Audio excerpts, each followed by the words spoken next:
Chapter 705. A raging hot wind mixed with stray electric currents swept across Wu Qi's scalp, causing his hair to stand up one by one. The atmosphere was filled with electric charges, causing his hair to crackle and flicker with tiny electric currents. Yang Qiufengbue and the others were in the same situation.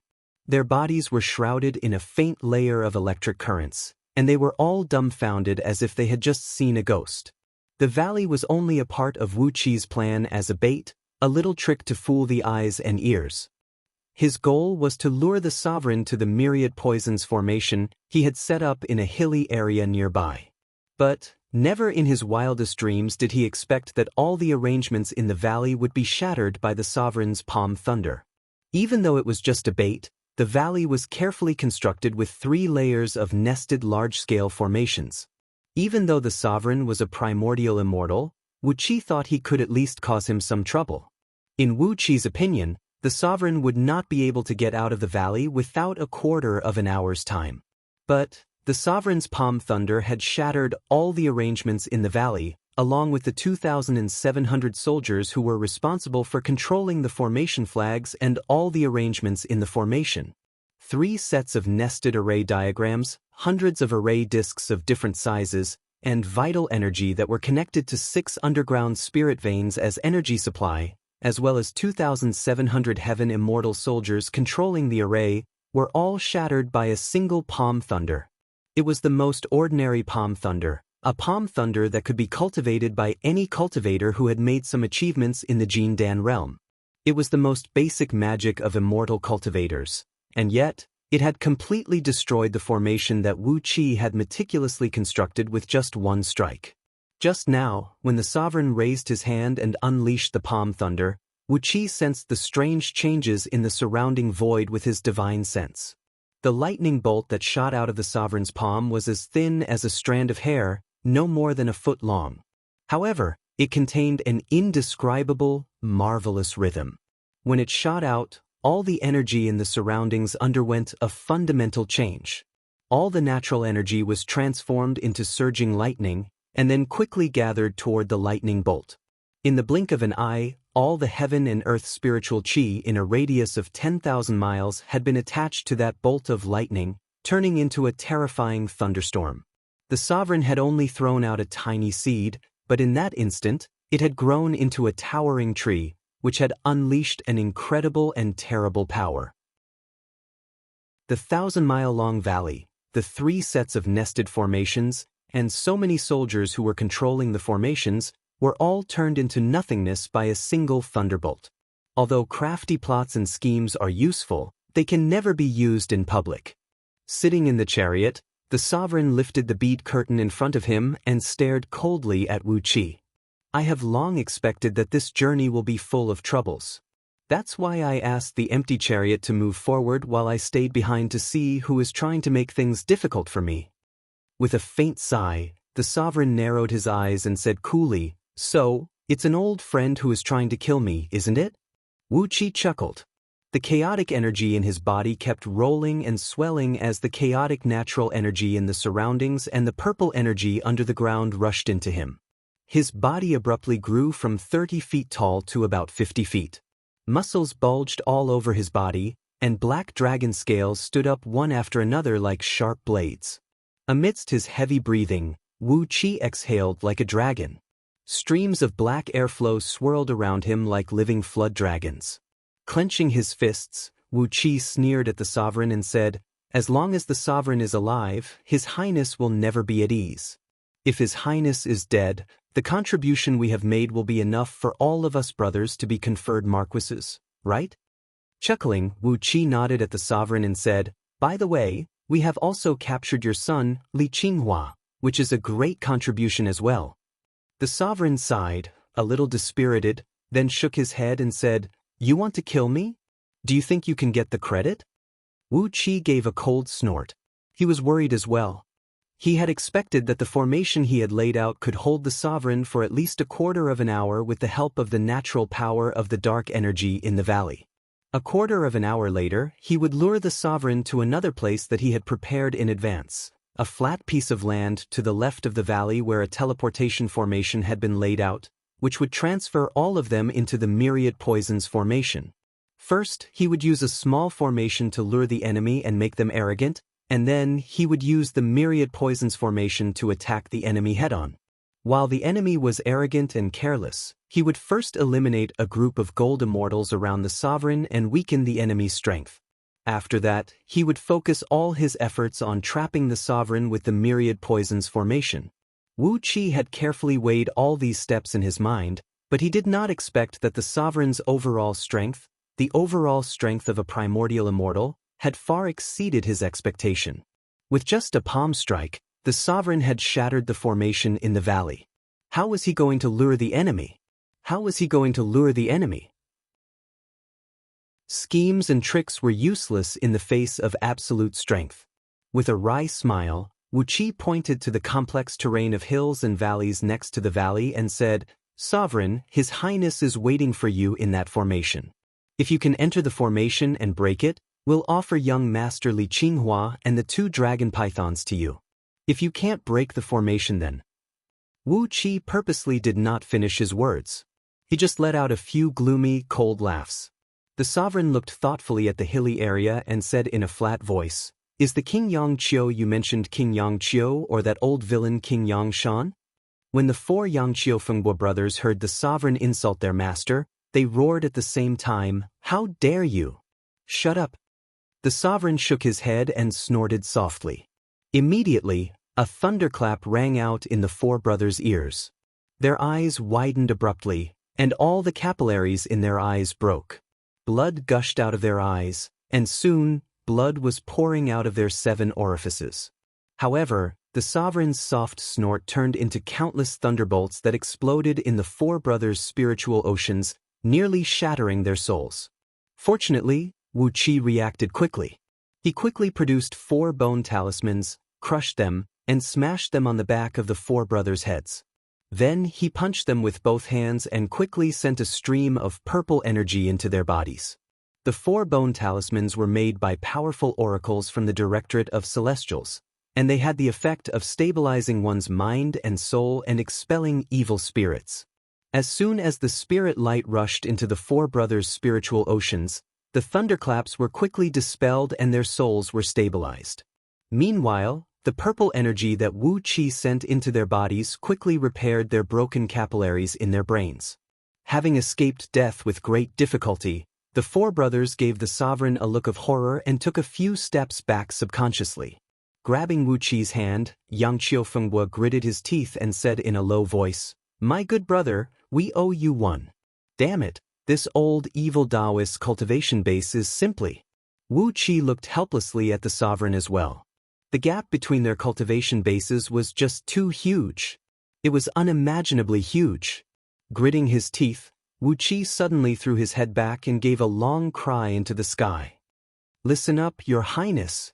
Castrate Li Qinghua and throw him to me, so that the sovereign can have a good look at what his future grandchildren look like." As soon as Wu Qi gave a long cry, King Yang Qiu's cold snort came out of the myriad poisons formation. "As you said?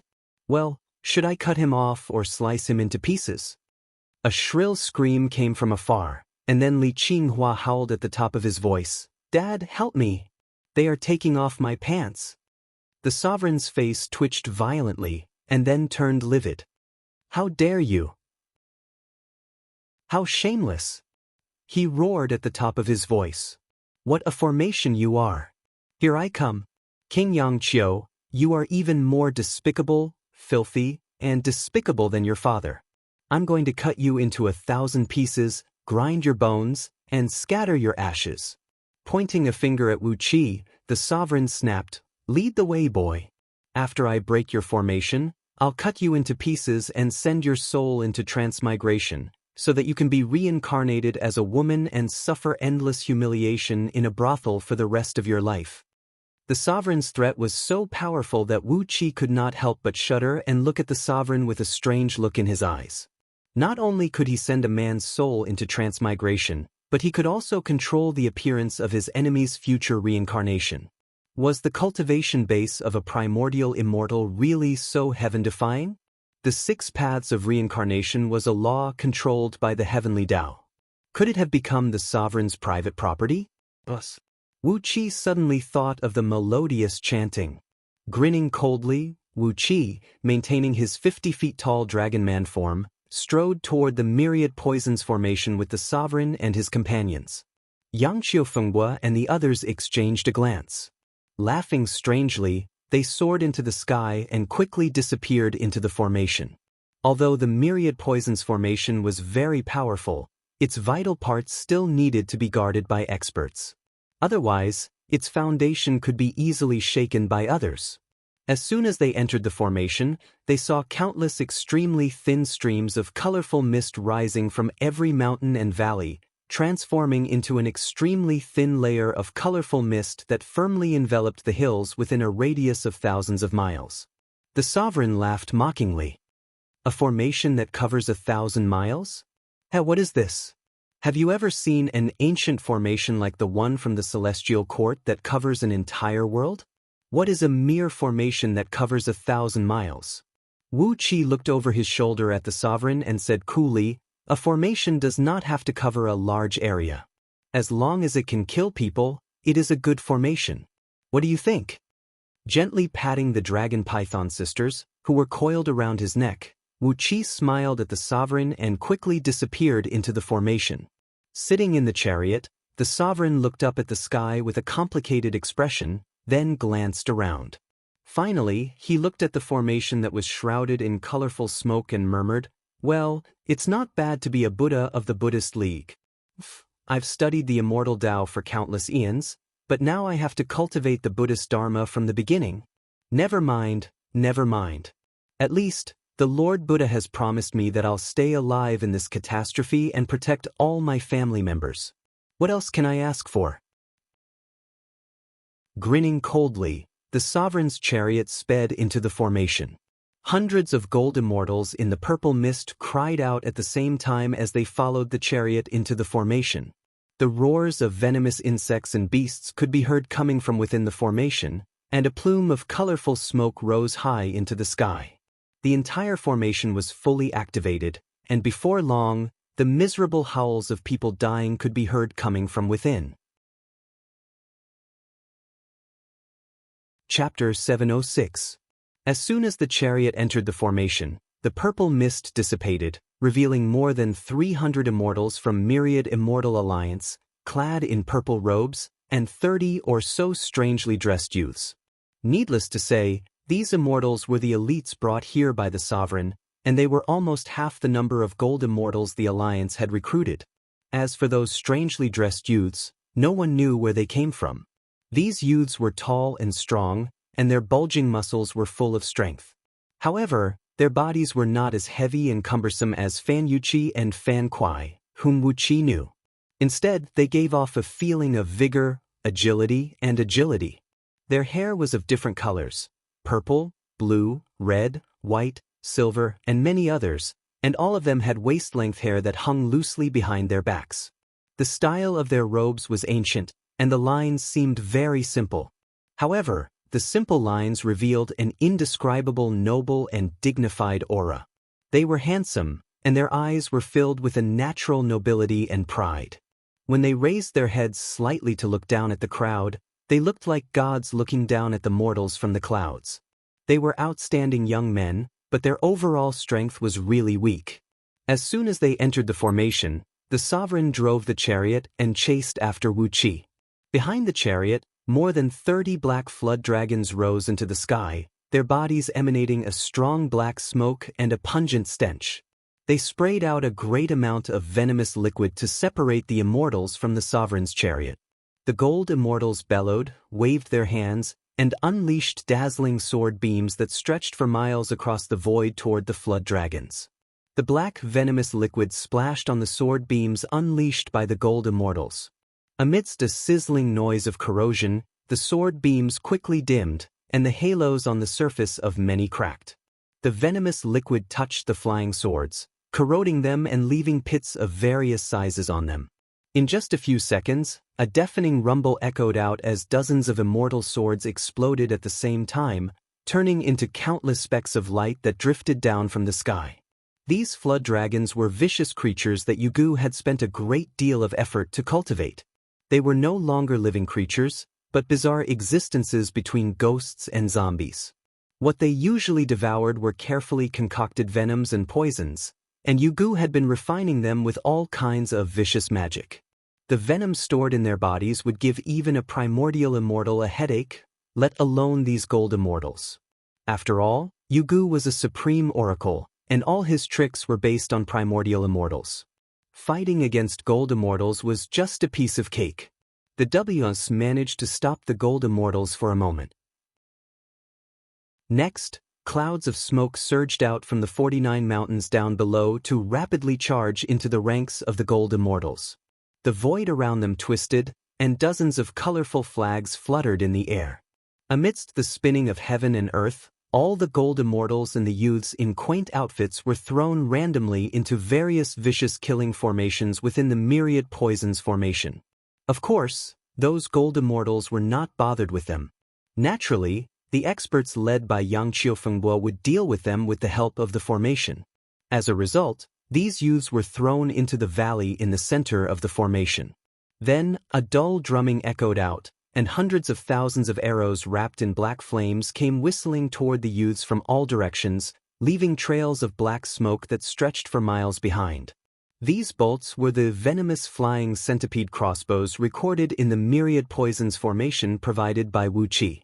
They were made by collecting all kinds of poisonous centipedes, collecting their venom and essence, and then refining them with ghost flame. Then, they were added with all kinds of vicious talismans and restrictive spells. With just a tiny bit of energy injected into the bolts, they could fly for days without falling. The flames on the arrows were poisonous centipede flames, and each wisp of them was equivalent to the venom of tens of thousands of poisonous centipedes.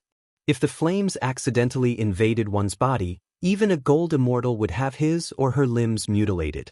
On top of that, these crossbows were carefully crafted by the expert craftsmen provided by King Yang Qiu, using the top-notch forging technique used by De Yu's military majesty in crafting all kinds of armaments. They were made of 36 different alloys, which made them so sharp that they could pierce through the defenses of immortal artifacts. Coupled with all kinds of runes personally inscribed on them by Yugu's sun oracles to increase their speed and penetrative power, the power of these crossbows was simply amazing. The group of 20 youths watched helplessly as countless crossbows came flying at them from all directions. All they could do was scream in horror, unable to do anything. The arrows pierced through their bodies with shrill whistling sounds. One arrow after another pierced through their bodies. The poison wreaked havoc in their bodies, and the flames burned in their bodies. Their skin gradually turned dark green. These young men let out shrill screams, and not long after, they died tragically under the barrage of crossbow bolts. The general who was in charge of controlling the formation flew up into the sky from behind a mountain, stepping on a poisonous cloud.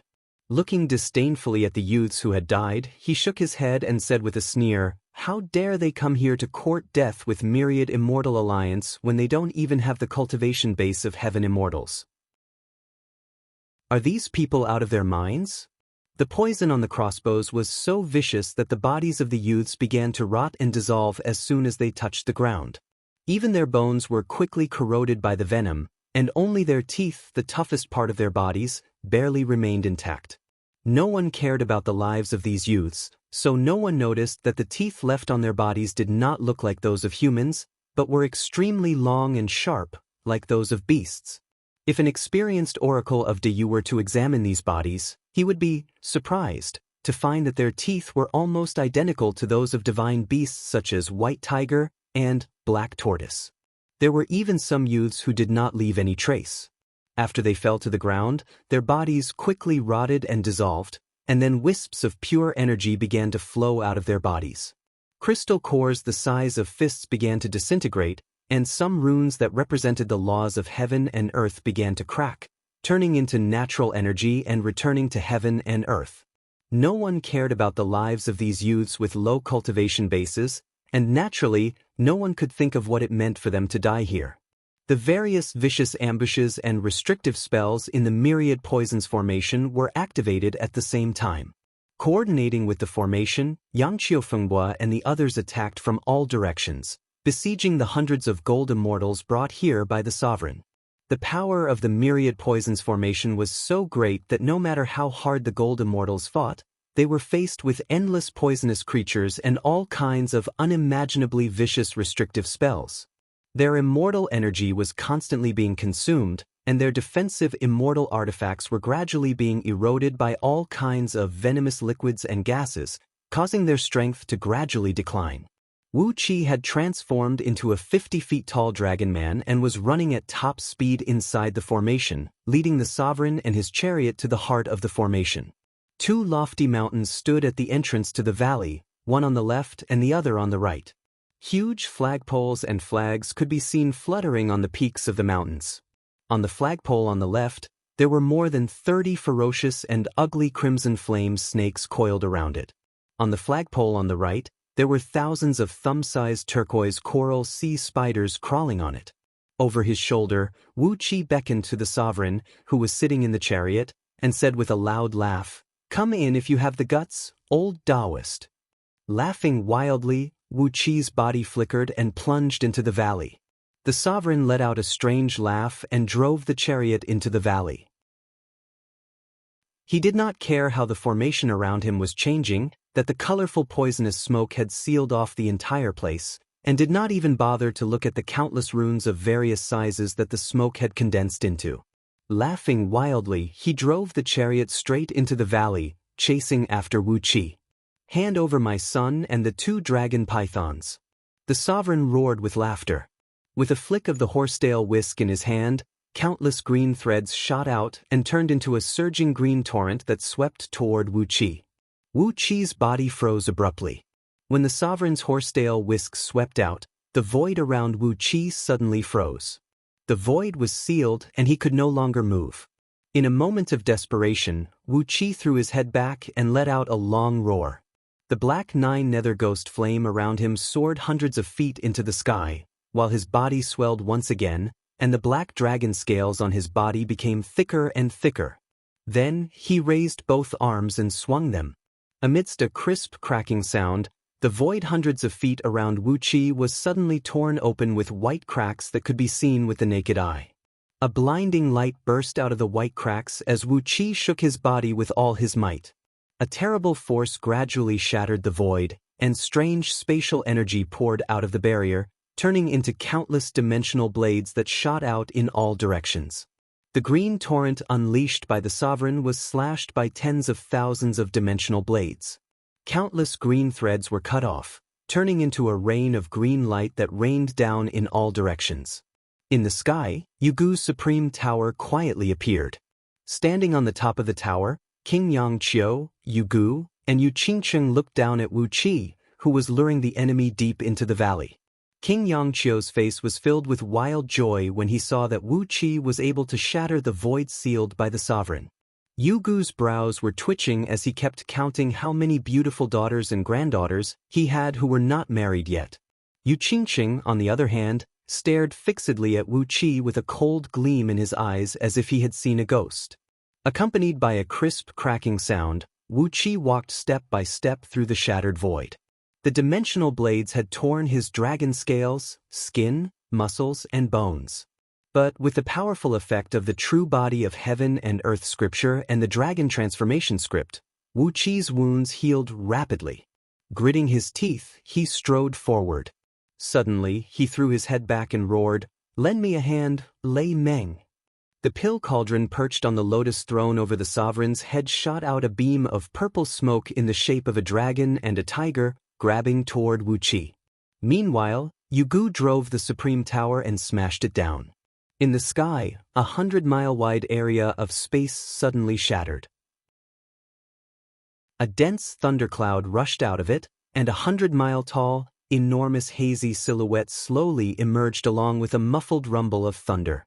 The hazy silhouette was covered in dazzling lightning bolts. Yu Qingcheng moved his finger slightly, and a jade slip broke at his fingertip. A treacherous gleam flashed across his eyes. Some of the tricks he had prepared beforehand were more than enough to make Wu Qi suffer. But Yu Qingcheng's smile suddenly froze. Unhindered by anything, the supreme tower smashed onto the sovereign's chariot and smashed it to pieces. Countless streams of poisonous gas whistled through the air and smoothly squeezed into the sovereign's 7 orifices. His body abruptly took on a colorful hue, making him look like a human-shaped serpent, which made him look very terrifying.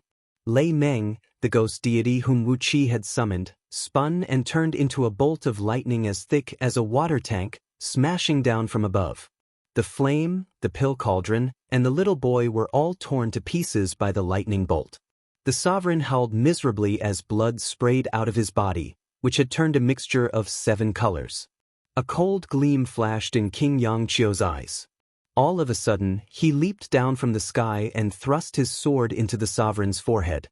The sovereign roared as his immortal body suddenly exploded, and a beam of spirit light shrouded in purple smoke soared into the sky from within.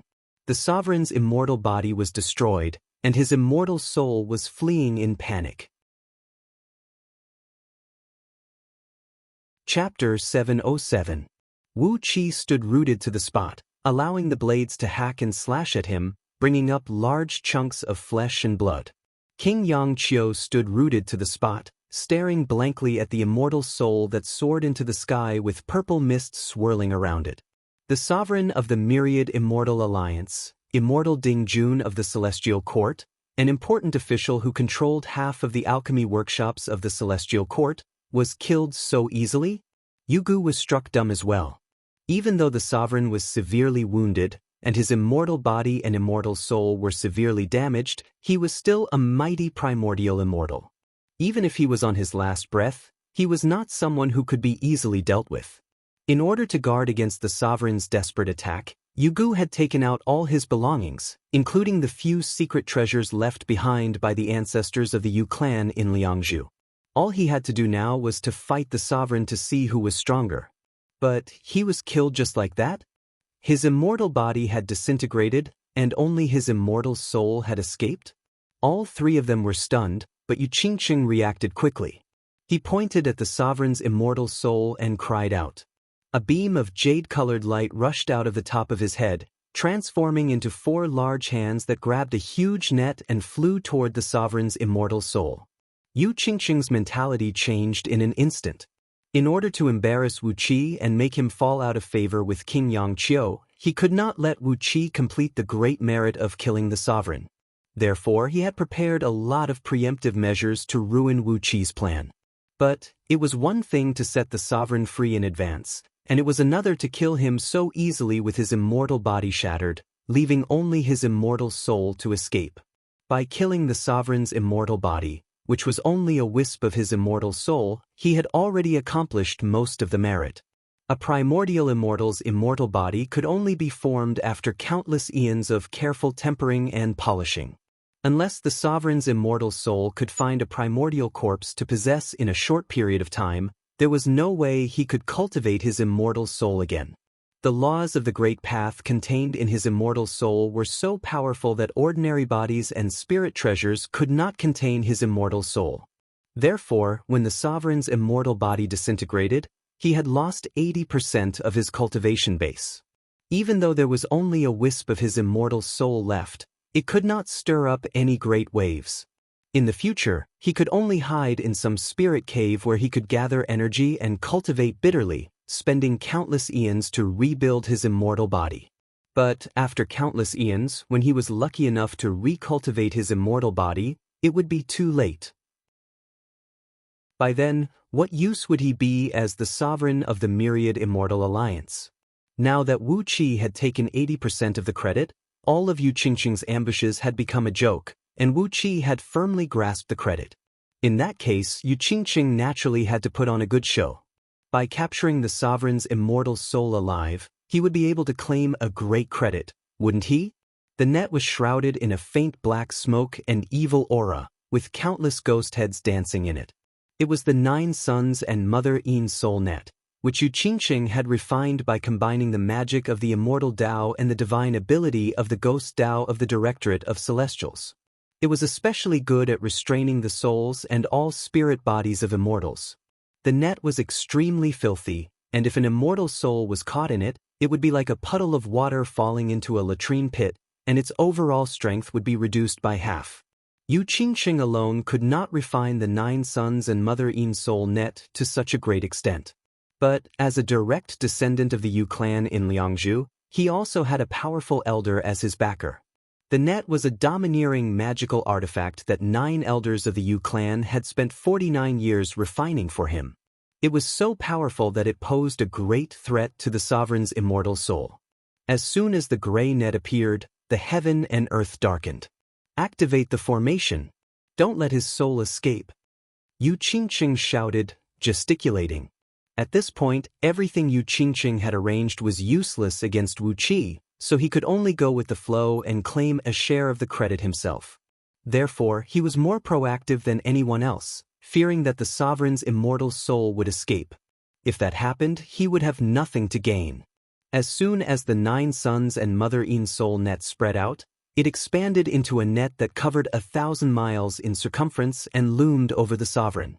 A foul stench filled the air, and from time to time, some unknown foul-smelling liquid dripped from the threads of the net. Coupled with the ghost heads and chilly winds that filled the sky, the net was truly a vicious magical artifact. When the sovereign's immortal soul, which was shrouded in purple mist, saw that the net was about to fall on him, he spun around and flew to the side. Wu Qi gave a cold snort.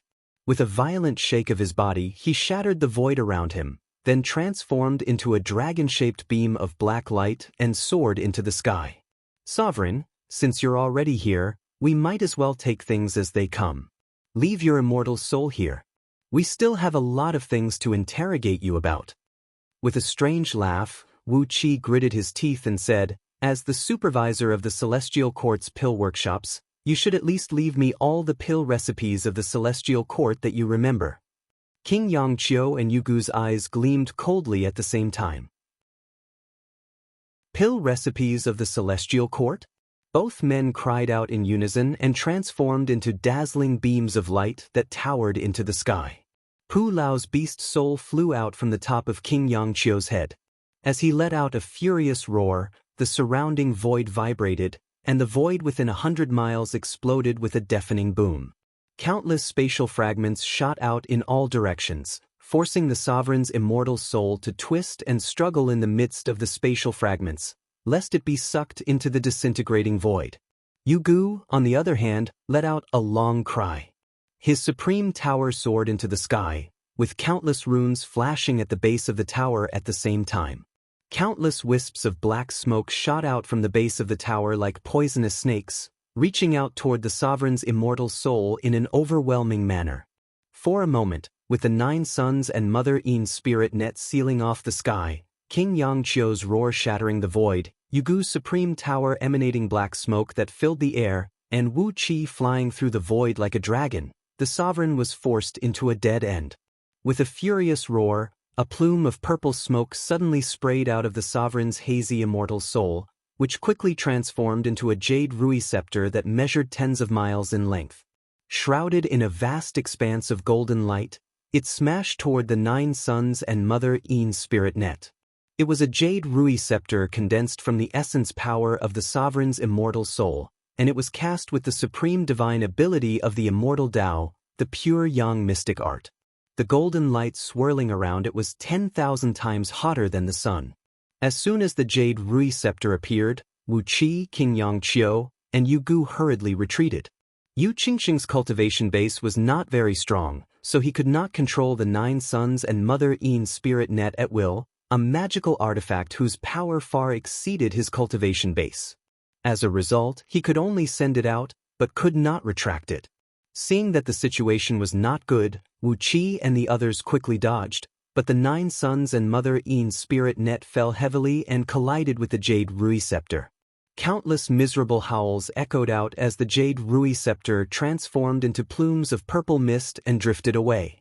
Amidst Wu Qi's gloating laughter, the 9-child Mother Yin spirit net was burned with countless holes, turning into streams of stinking mucus that fell from the sky. The magical artifact, which Yu Qingxing had spent all his wealth and countless energy begging the elders of the Yu clan in Liangzhu to craft for him for 49 years, was turned into nothingness by the sovereign's desperate blow. Yu Qingcheng trembled violently, and blood kept gushing out of his mouth.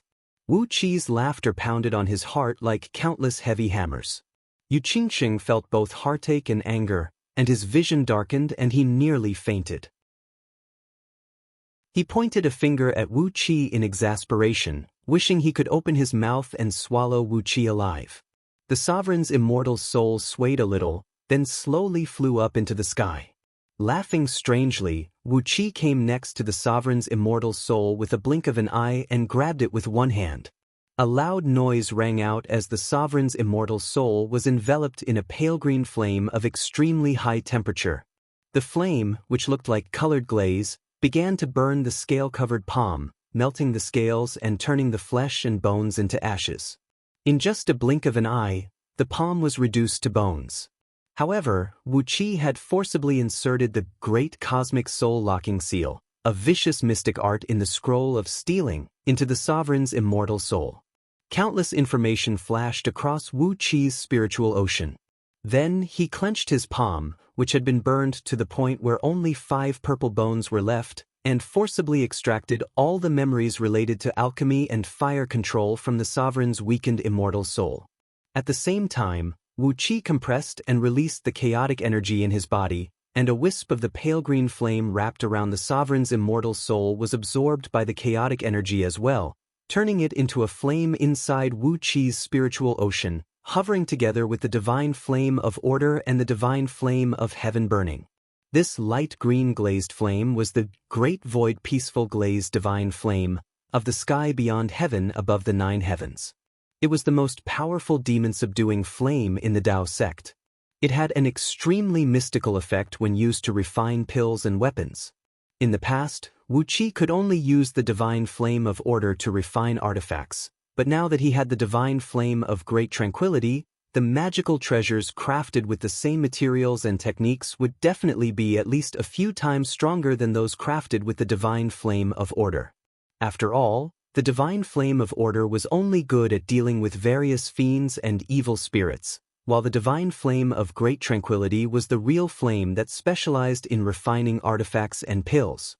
After quickly and forcibly merging all the memories related to alchemy in the sovereign's body into his innate divine soul, Wu Qi clenched his fist and extracted the innate pure yang universal scripture from the sovereign's immortal soul. After quickly merging the tens of millions of words of the innate pure yang universal scripture into his innate divine soul, Wu Qi opened his mouth and coughed out a mouthful of blood, then staggered backward. Pointing a finger at the sovereign, he cried out, "Evil Taoist, what kind of ghost flame did you use to burn my palm?" Flustered and exasperated, Wu Qi let out a long roar. He opened his mouth and shot out a crimson flame that carried the stench of water unique to dragons, smashing viciously onto the sovereign's immortal soul. The crimson flame was a mystic technique from the dragon kill, the true dragon soul refining flame. Fused with the essence of the natal core flame of dragons and the directorate of celestial's ghost flame, it was extremely powerful and had a terrible lethality to the immortal souls of immortals. The sovereign's immortal soul, which was on the verge of disintegration, let out a bitter laugh as it shrank by more than 40% after being burned by Wu Qi's true dragon soul refining flame. Just as Yu Gu and King Yang Qiu were about to rush forward to capture the sovereign's immortal soul and interrogate it, the sovereign heaved a long sigh and abruptly burst out of his immortal soul. Yu Gu gave a strange cry, grabbed King Yang Qiu and Wu Qi, and fled as fast as he could. "Run for your lives! How could a mighty primordial immortal detonate his immortal soul? This is unreasonable!" He bellowed furiously. Yu Gu's supreme tower flew up into the sky and rolled up all of King Yang Qiu's subordinates in the myriad poisons formation, then abruptly broke through the void and fled. Without making a sound, the sovereign's immortal soul disintegrated. A strong purple light swept across a radius of 10 billion miles, turning everything in its path into chaos. Immortal Ding Jun of the Celestial Court, the sovereign of the Myriad Immortal Alliance, had fallen. Chapter 708. Behind them was a vast grassland tens of millions of miles in circumference surrounded by rolling mountains and dotted with countless lakes. herds of beasts, numbering in the millions, were galloping happily across the grassland, kicking up clouds of dust and grass in their wake. In front of them was a vast wasteland, and in the distance, a sheet of purple light was slowly spreading toward them. Amidst the purple light, large tracts of mountains turned into nothingness. Gray chaotic energy pervaded the air and was quickly absorbed by the landmasses in the distance. After absorbing the chaotic energy, the mountains grew taller and taller, and some of them, which were already tens of thousands of miles high, suddenly became several times taller, piercing through several layers of clouds. When the purple light was still thousands of miles away from Wu Qi and his companions, it slowly dissipated, turning into countless transparent golden flowers that drifted down from the sky. A pale golden rain of flowers began to fall from the sky, covering an area of 10 billion miles in circumference. Heavenly music could be heard drifting slowly down from the sky, and the clouds as far as the eye could see had all turned pale gold.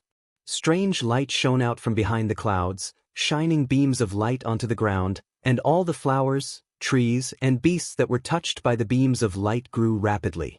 Just below the supreme tower where Wu Qi and his companions were standing, a grassland about 100 miles in circumference was illuminated by a bright beam of light, which made the flowers, trees, and trees look extraordinarily strong and lush. A small tree, which was only tens of feet tall, suddenly grew to thousands of feet tall, its tip almost touching the base of the supreme tower. The tree was covered with a faint layer of green energy, which made it look extremely beautiful. It had transformed from an ordinary tree into a rare spirit tree. Meanwhile, the few lions lurking in the grass threw their heads back and roared joyfully.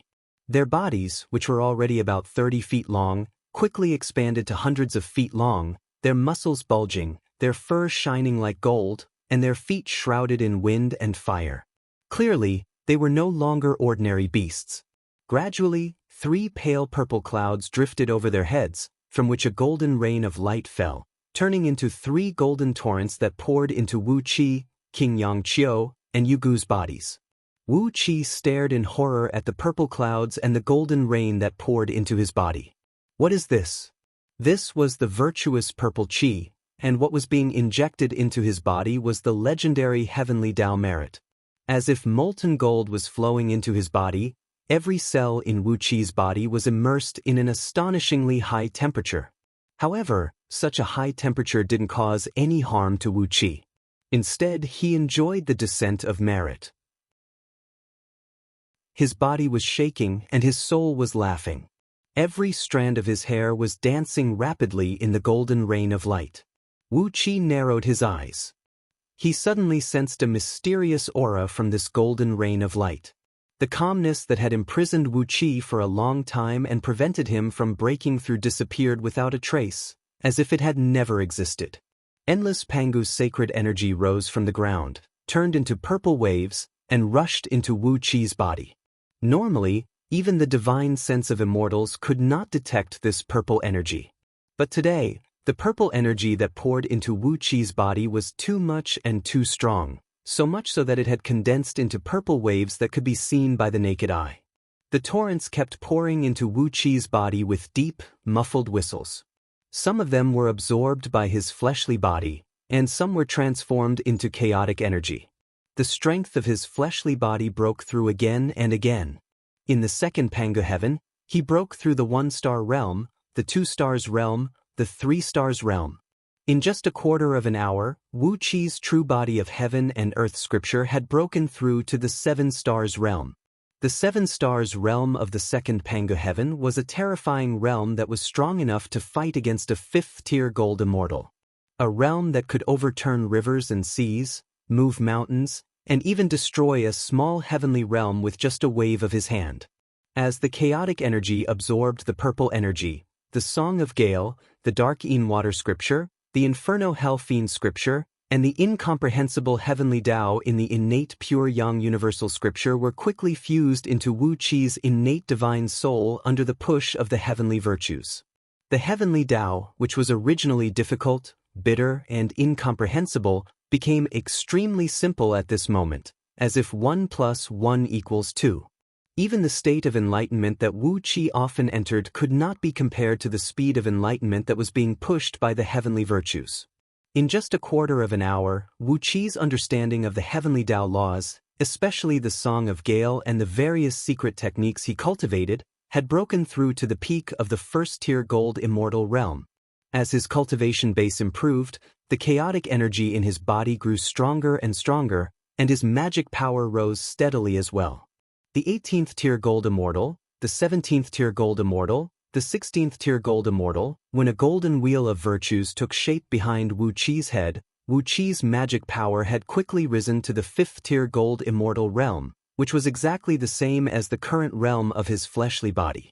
But the heavenly virtues that fell from the sky were still endless. Wu Qi clenched his teeth and prepared to take the opportunity to raise his magic power to the highest level of his cultivation base. Ao Buzan sighed into Wu Qi's ear and cried out in a low voice, "Magic power is not the foundation, but the divine soul is. Absorb all the remaining heavenly virtues into your divine soul, which will allow you to form an innate divine soul of virtue, making it invincible to all magic and evils." Hiske, I can't believe that killing a primordial immortal can bring me so many virtues. What have these immortals done over the years that the heaven and earth cannot tolerate? It seems that the heaven and earth hate them to the core. Wu Qi was taken aback. What evil things had the sovereign done that the heaven and earth could not tolerate? How could he make the heaven hate him to such an extent? The amount of heavenly virtues that kept falling like rain was truly terrifying.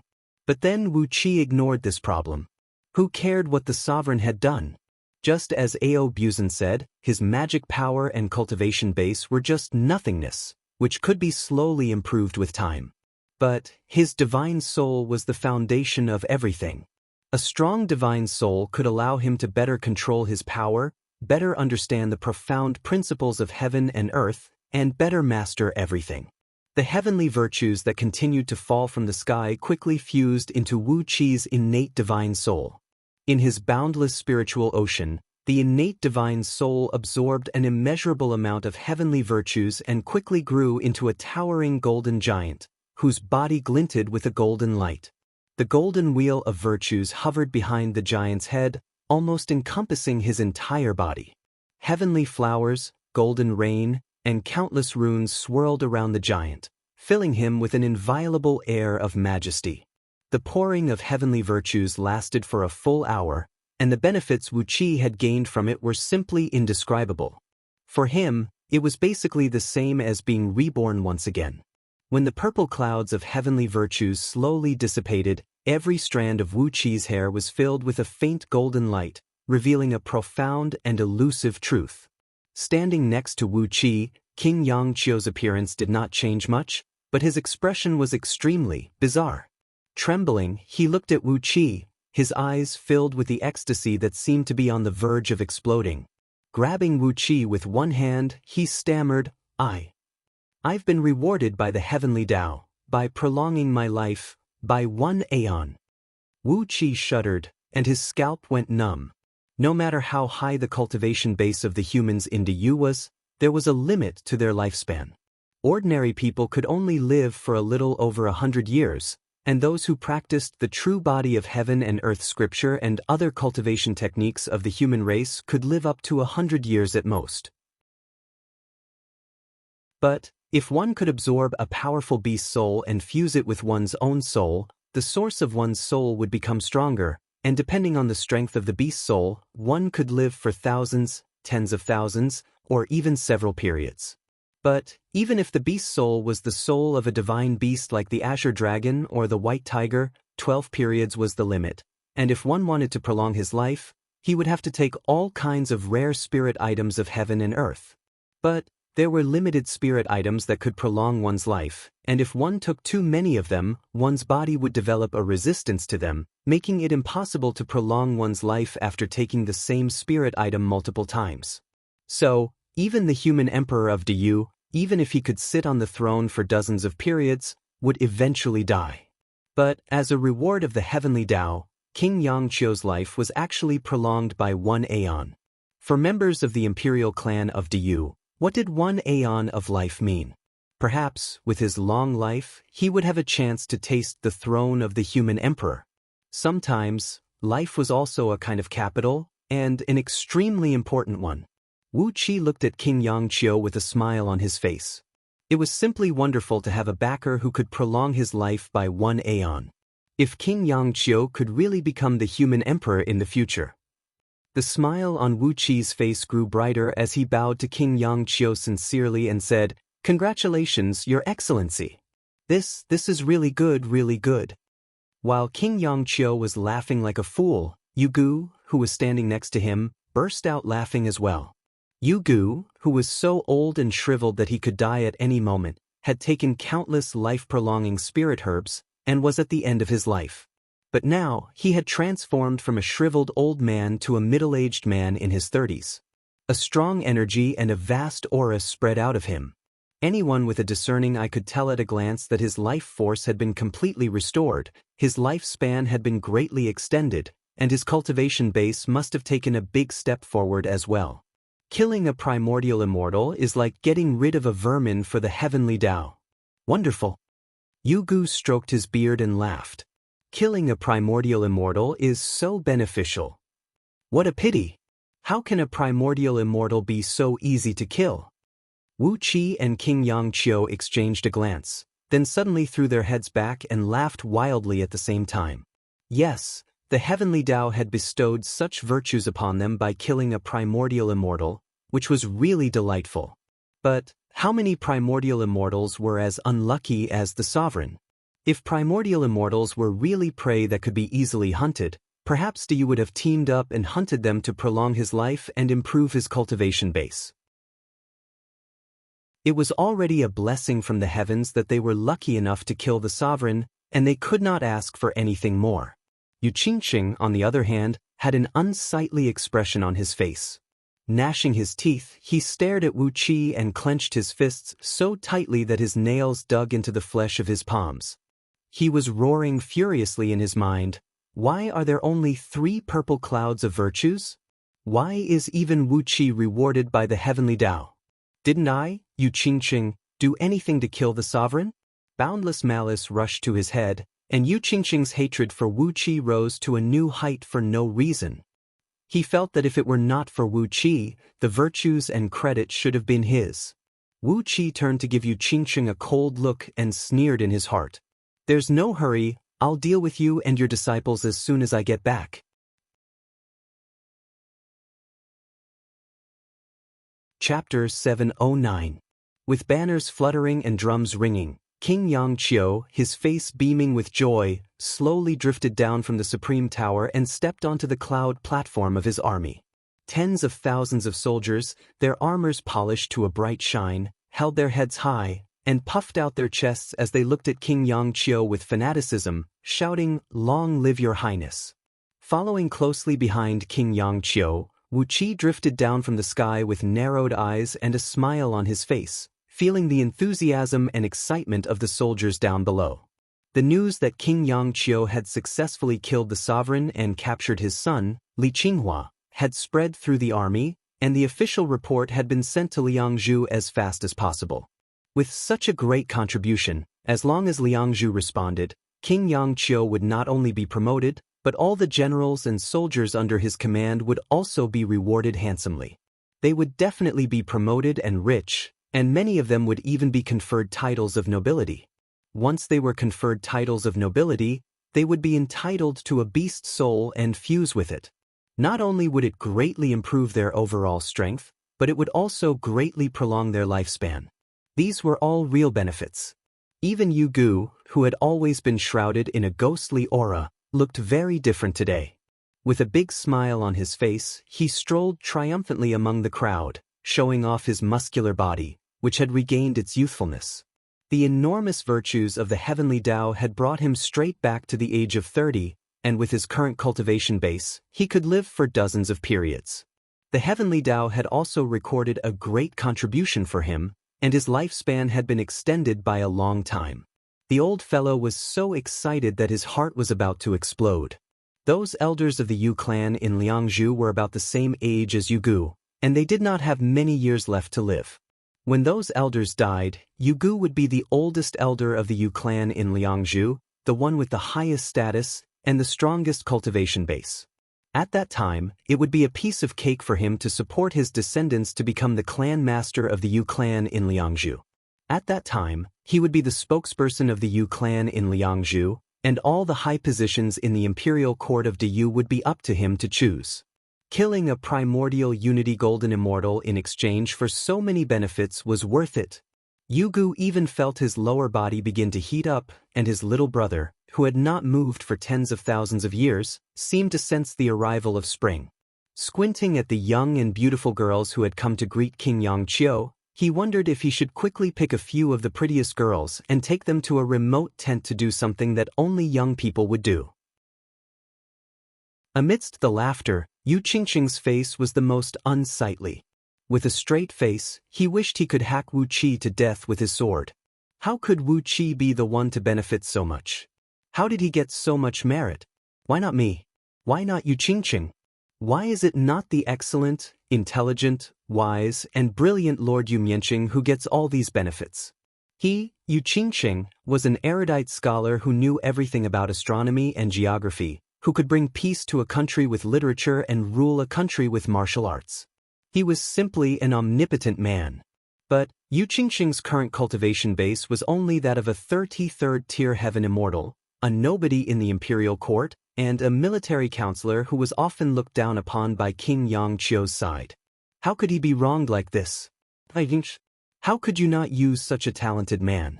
Instead, you put him in an important position. Gritting his teeth in exasperation, Yu Qingqing looked gloomily at King Yangqiu, and occasionally glanced at Wu Qi with resentment in his eyes. His heart was dripping with blood. At the same time, he was cursing the sovereign and his clan with great resentment. How could a primordial unity golden immortal be killed so easily? How could he be killed so easily? Couldn't he put up a fight? Couldn't he put up a fight with all his might? Couldn't he kill Wu Qi first and then detonate his immortal soul? Resentment rushed straight to his head, and a scarlet blood vessel twisted and wriggled on his forehead like a viper. With the honor of killing the sovereign, King Yangqiu returned to the headquarters of the army. After a grand celebration banquet, as King Yangqiu mobilized the army of hundreds of thousands marched toward the formation constructed by Lord Wandering Immortal.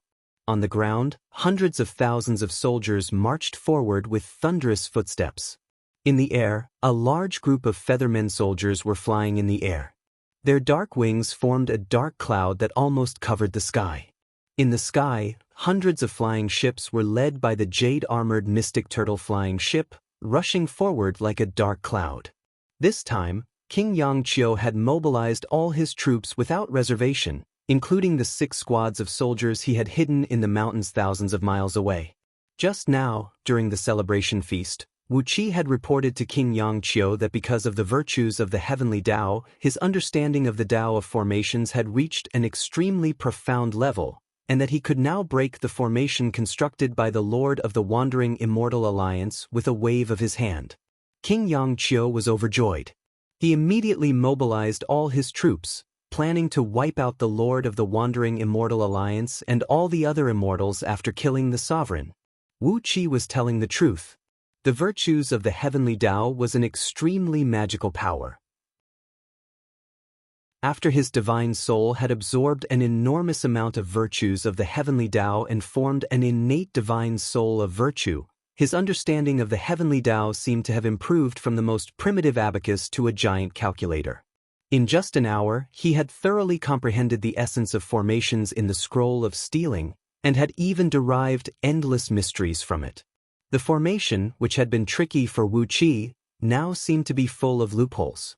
With his current cultivation base of the 5th-tier gold immortal realm, he could easily break it. But what good would it do to Wu Qi just to crack it? What he wanted to do was not to crack it, but to plunder it. He wanted to take the whole formation for himself. Not to mention anything else, just the tens of thousands of immortal artifacts forged according to the armaments used by the celestial lords were already an astronomical wealth.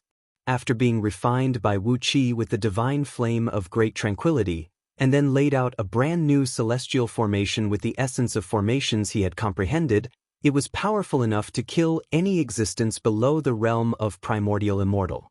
Standing at the forefront of the cloud platform with King Yangqiu, Wu Qi could not help but burst into laughter as he looked at the valley in the distance where the silvery light of stars towered into the sky. About 100 miles away, Wu Qi took a deep breath and sprayed out a plume of 9 nether ghost flame. His body abruptly grew to about 30 feet tall, and his skin was once again covered with black dragon scales.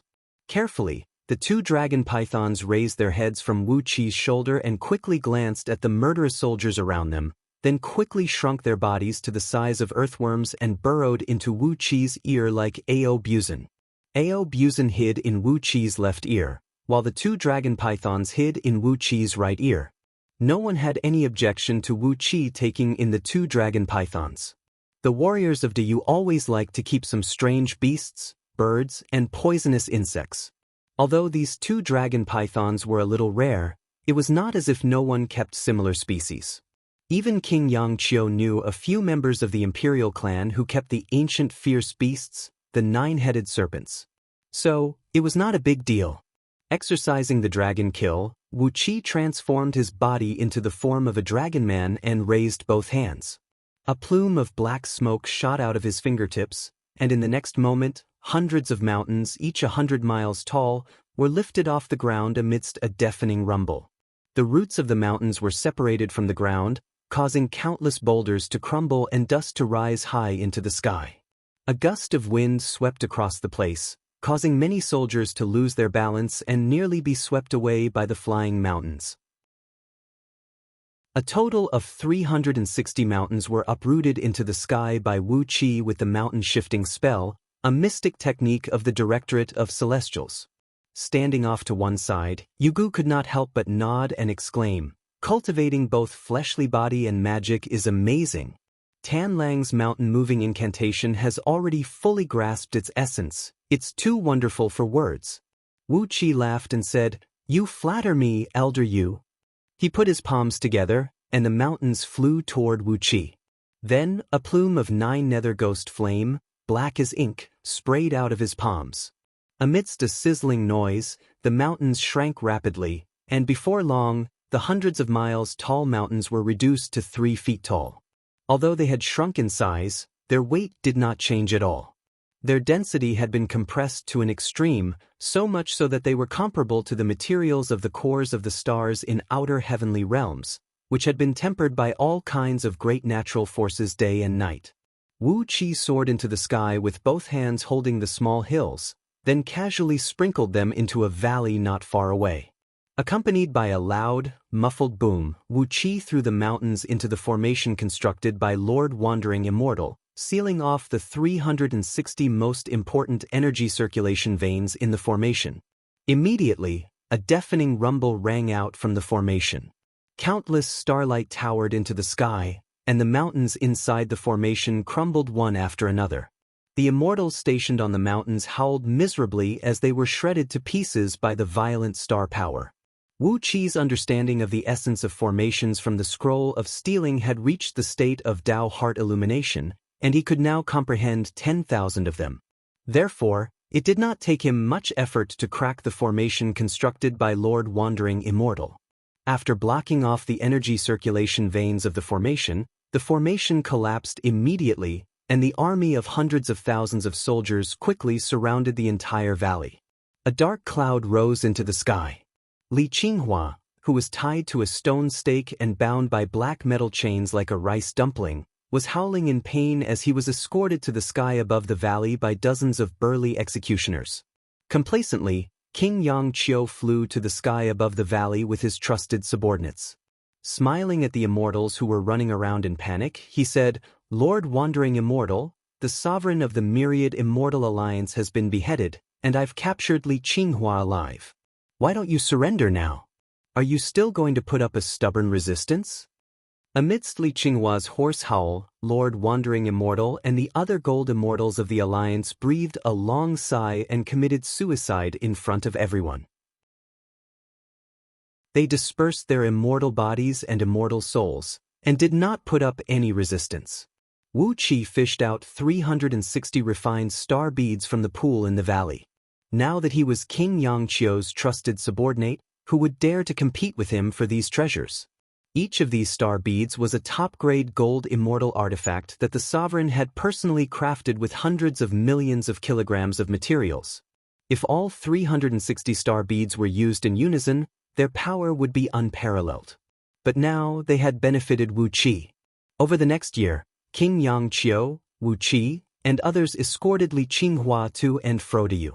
Wherever Li Qinghua went, as soon as the news of the sovereign's death was learned by the immortals of the alliance, all the immortals committed suicide, and no one dared to fight against the army of Diyu.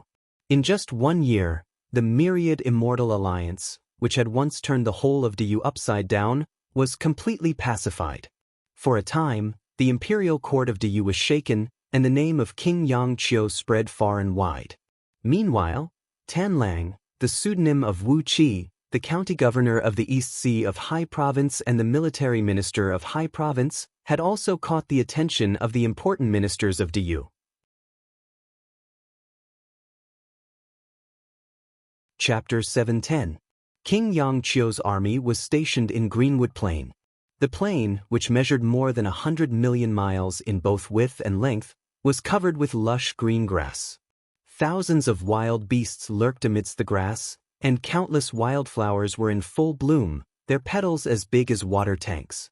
At first glance, the vast Greenwood Plain looked like a rainbow draped over the grassland. It was an indescribably beautiful scenery. There were no other plants on the vast plain, except for a towering shadowless green tree that stood 1,000 miles tall in the middle of the plain. Near the ground, the tree was tens of miles thick, and its bark was as smooth as a glass. A green light shone through it, illuminating thousands of miles away. From top to bottom, this shadowless green tree only had dozens of clean branches, decorated with thousands of giant leaves that were several miles in circumference. Whether it was the branches or the leaves, they all looked like they were carved from green jade, completely clear and without any impurities. Even at noon, when the sun was directly facing the shadowless green tree, it would not cast a shadow on the ground. Since the great Saint Pangu transformed into Pangu continent, this divine tree had been growing quietly in Greenwood Plain, absorbing the essence of the sun and the moon day and night. It was the most famous ancient divine tree in Diyu's territory. Every day, the shadowless verdant would secrete about 1,000 drops of sticky, fragrant verdant wood divine elixir. Each drop of this verdant wood divine elixir weighed tens of thousands of kilograms. It had the miraculous effect of strengthening bones, strengthening internal organs, replenishing vitality, and stabilizing the soul. If a Diyu warrior whose cultivation base had reached the peak of the 9 stars realm of the first Pangu heaven, took a drop of greenwood divine liquid, his cultivation base would be able to steadily break through to the second Pangu heaven overnight. If a warrior whose cultivation base had reached the second Pangu heaven took a few drops of greenwood divine liquid, the strength of his fleshly body would certainly break through the realm of 1-star realm. The greenwood divine liquid was extremely precious, and only generals who had made rare military contributions were qualified to set up camp in Greenwood Plain. During the period when they were stationed, all the greenwood divine liquid secreted by shadowless green tree would be distributed by the general who had made the meritorious service, and could be rewarded to his subordinates at will. After making a great contribution, setting up camp in the Greenwood Plain, leading the army straight to Yuxiong Plain, and finally arriving in Liangzhu to receive the human emperor's reward. This was the grandest reward ceremony that the Diyu dynasty gave to the generals who had made great contributions.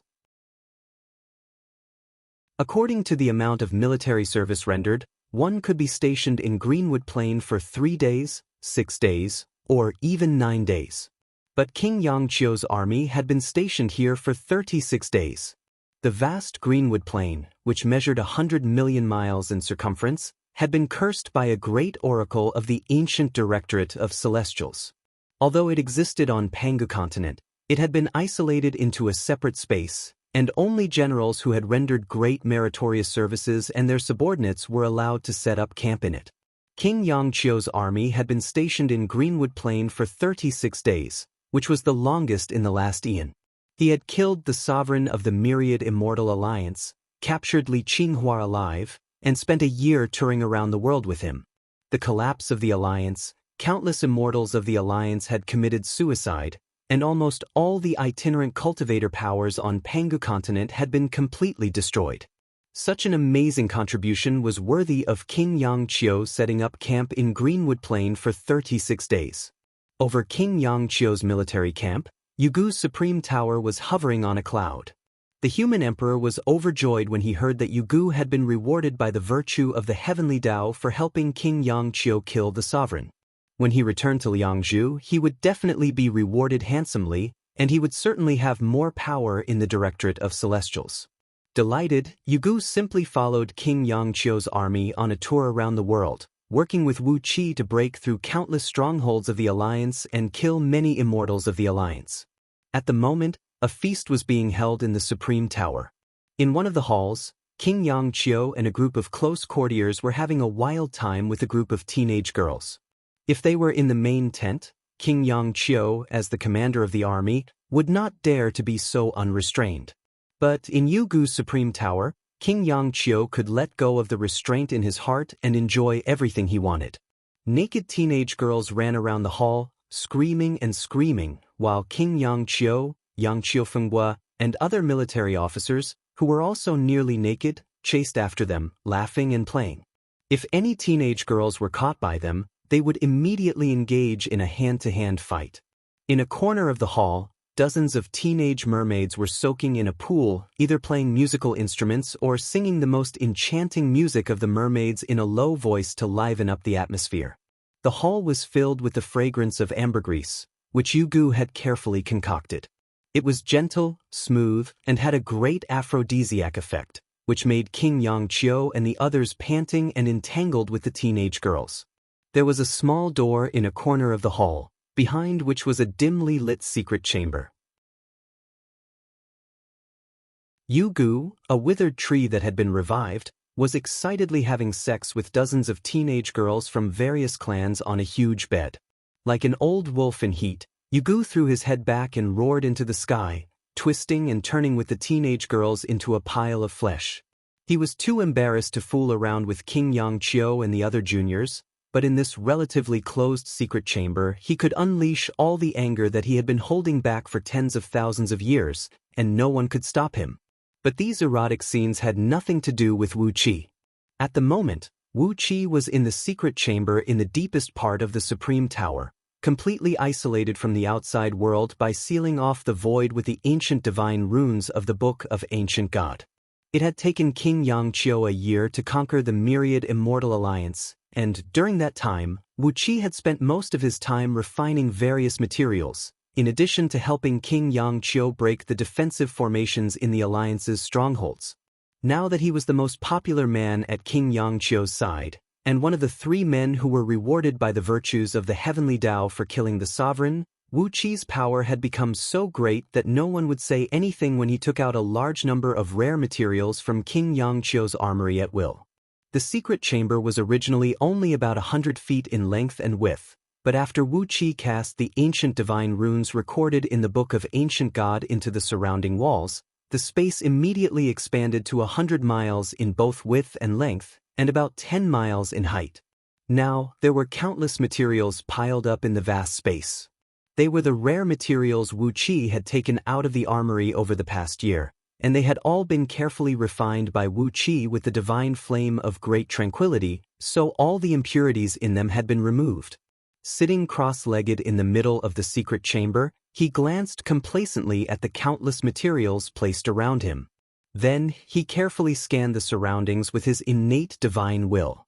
After completely eliminating the possibility of being peeped at, he carefully spat out a hassock that emanated a towering cold air from his mouth. At the same time, he spat out the soul of the Darkeen hassock, the item spirit of the Darkeen hassock, the soul of the Darkeen hassock. After being nourished by the water element energy provided by Wu Qi for so many years, the soul of the Darkeen hassock had grown to a height of about 30 feet, and its body was so condensed that it looked like a corporeal body. 49 waves of water were wheeling and dancing around it like white dragons, emanating a frighteningly mighty aura. After being dragged out from Wu Qi's spiritual ocean, The Darkeen hassock lazily opened its eyes and woke up from its slumber. The soul of the Darkeen hassock, which looked like a seahorse and had 6 transparent wings on its back, smacked its lips and rubbed its wings against each other. Then it gave Wuchi a look, then sprung to its feet abruptly and cried out in surprise, "How many years has it been? How come you already have the cultivation base of a gold immortal?" With a smile on his face, Wuchi looked at the hassock. He spat out the star shark blade and said coolly, "My luck is pretty good. After killing a primordial immortal, the virtues bestowed upon me by the heaven pushed my cultivation base to this level." Cut the nonsense. The promise you made back then is going to be fulfilled now. I'm going to craft a supreme tower, my prime magical artifact, and you have to be the item spirit of my supreme tower. When he met Wuchi years ago, he promised that once Wuchi reached the realm of Gold Immortal, he would be at Wuchi's beck and call. But now, Wuchi's cultivation base had reached the level of a 5th-tier Gold Immortal, which made him much stronger than his former master, Lady Dark Goldwater. Therefore, he naturally obeyed Wuchi's will. Now, Wuchi's cultivation base was not as strong as it was in the past. With just a finger, he shattered the star shark blade and allowed the Darkeen hassock to devour it completely. Even the soul of the green dome shark was devoured by the hassock. After that, Wuchi smashed the Darkeen hassock's true form with a palm strike, then shot out a stream of divine flame of great tranquility from his palm, burning the soul and the fragments of the Darkeen hassock to his heart's content. A shrill cry came out of the hassock's mouth. It was a painful cry, but it was filled with excitement and joy. The divine flame of great tranquility kept purifying the impurities in Cattail Hassock's soul. At the same time, wisps of chaos energy kept flowing into Cattail Hassock's soul, making his soul purer and more condensed, transforming step by step from Hotion to Xiantian. The divine flame of great tranquility surged out of Wuchi's body like an ocean, melting all the materials that piled up like mountains around him. Under the control of Wuchi's powerful divine will, countless materials were perfectly mixed in the air according to a specific ratio. Countless streams of molten metal glowed with various colors in the air, colliding and fusing with each other, filling the air with dazzling sparks. In just a blink of an eye, a supreme pagoda shaped like an Egyptian pyramid appeared above his head. It was pitch black in color, standing about 1 mile tall at its highest point, and about 1 mile long at its base. With his enormous divine will being sent into the pagoda, Wuchi poured all the magical ancient divine characters he found in the Book of Ancient God into the pagoda. Inside the pagoda, countless divine characters transformed into enormous and extremely complicated diagrams of divine characters, nested together into a perfect whole. One by one, Wuchi threw the 360 star pearls he took from the core of the star formation constructed by Hall Leader Wandering Immortal into the pagoda, forming a complete heavenly star-killing formation inside the pagoda. These star pearls were spirit items personally crafted by the sovereign, and each of them could affect the power of a star, possessing a very strong power. A green flame swept across everything. For this day, Wuchi had been preparing for it for a whole year. He coughed out a mouthful of blood and sprayed it onto the pagoda. With a flip of his hands, he threw the broken pieces of the Darkeen hassock and the item spirit of the great ocean water dividing dragon into the pagoda, completely merging it with the star formation. A vast amount of cold air burst out of the pagoda, followed by a vast expanse of starlight that turned into a colorful aurora. The pitch-black pagoda did not have the slightest luster, but its exterior was filled with all the colors in the world, making it look very mysterious and magnificent. Wuchi nodded with satisfaction and smiled. With a casual wave of his hand, he sent the pagoda into his spiritual ocean and nourished it with his own energy. King Yangqiu had mentioned to Wuchi that he intended to cultivate Wuchi into a supreme oracle, one who cultivated both fleshly body and magic. Every supreme oracle would have a supreme tower crafted by Deyu's Directorate of Celestials, but Wuchi did not need their help. He could craft a supreme tower that suited him best. The Darkeen Celestial Tower was a supreme magical artifact Wuchi had crafted for himself. It was a freak that combined the artifact crafting techniques of the Immortals and the oracles of the Directorate of Celestials, as well as Wu Qi's chaotic energy. In the future, it could even devour foreign objects to improve itself. As he sensed the energy tides triggered by the Dark Een celestial tower constantly devouring chaotic energy in his body, Wu Qi's heart suddenly raced a few times. Suddenly, Wu Qi began to calculate with his fingers, and a sinister smile suddenly appeared on his face.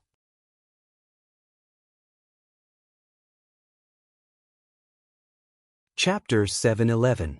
Walking in the long, dark corridor of Wu Qi's supreme tower, the shrill cries of countless venomous insects and beasts rang in his ears.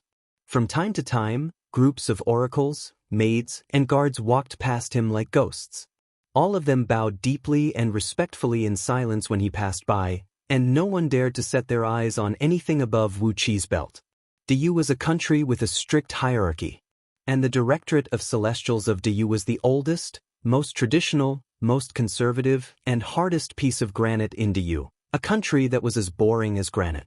As Wu Qi walked along the corridor, some of the guards and oracles stationed at the sentry posts even held their breath, and even used mystic arts to temporarily stop their heartbeats, lest they should make the slightest sound and disturb Wu Qi, King Yangqiu's favorite man. Wu Qi came to the hall where King Yangqiu and the others were having fun. Even the heavy bronze door could not drown out the subtle noises coming out of the hall. With a faint smile on his face, Wu Qi counted on his fingers, then slowly walked out of the Supreme Tower along the corridor in front of the hall. These oracles of the Directorate of Celestials really had unfathomable divine abilities. From the outside, Yugu's Supreme Tower seemed to be only about a mile in circumference, but its interior was extremely vast. It took Wu Qi half a quarter of an hour to walk out of the secret chamber. Standing at the exit at the top of the Supreme Tower, he glanced at the scenery of Greenwood Plain. At the moment, the moon was hanging high in the sky, and its silvery white moonlight was sprinkling down on the shadowless greenwood. The magical ancient divine tree was emitting a faint green light, which was as warm as jade and spread for thousands of miles. Bathed in the light, the grassland looked exceptionally quiet and peaceful. Occasionally, the roars of wild beasts could be heard ringing out from the lake in the distance. It was the sound of nocturnal carnivores hunting at night. Glancing at the hundreds of oracles standing guard outside the Supreme Tower, Wu Qi said in a deep voice, "I'm going to Greenwood Pass to take a look. If your highness asks, just give me this answer." The priests bowed silently, indicating that they had heard Wu Qi's order. Under the silver moonlight, these priests, who were dressed in long black robes and even their faces were covered by cloaks, bent over like black paper-cut figures, revealing a trace of coldness and mysteriousness. Even though Wu Qi was used to the behavior of these priests, he still couldn't help but shiver at this moment, and goosebumps suddenly appeared on his back. Shaking his head, Wu Qi jumped down from Tong Tian Tower and landed on the ground.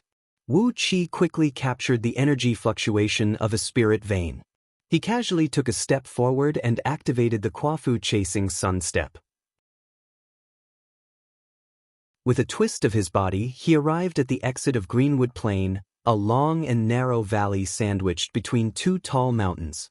This valley was 100 miles long and connected to the outside world, and was about 300 feet wide. The two tall mountains were densely covered with countless caves and plank roads. Inside these caves, 100,000 soldiers were stationed to guard the Greenwood Plain.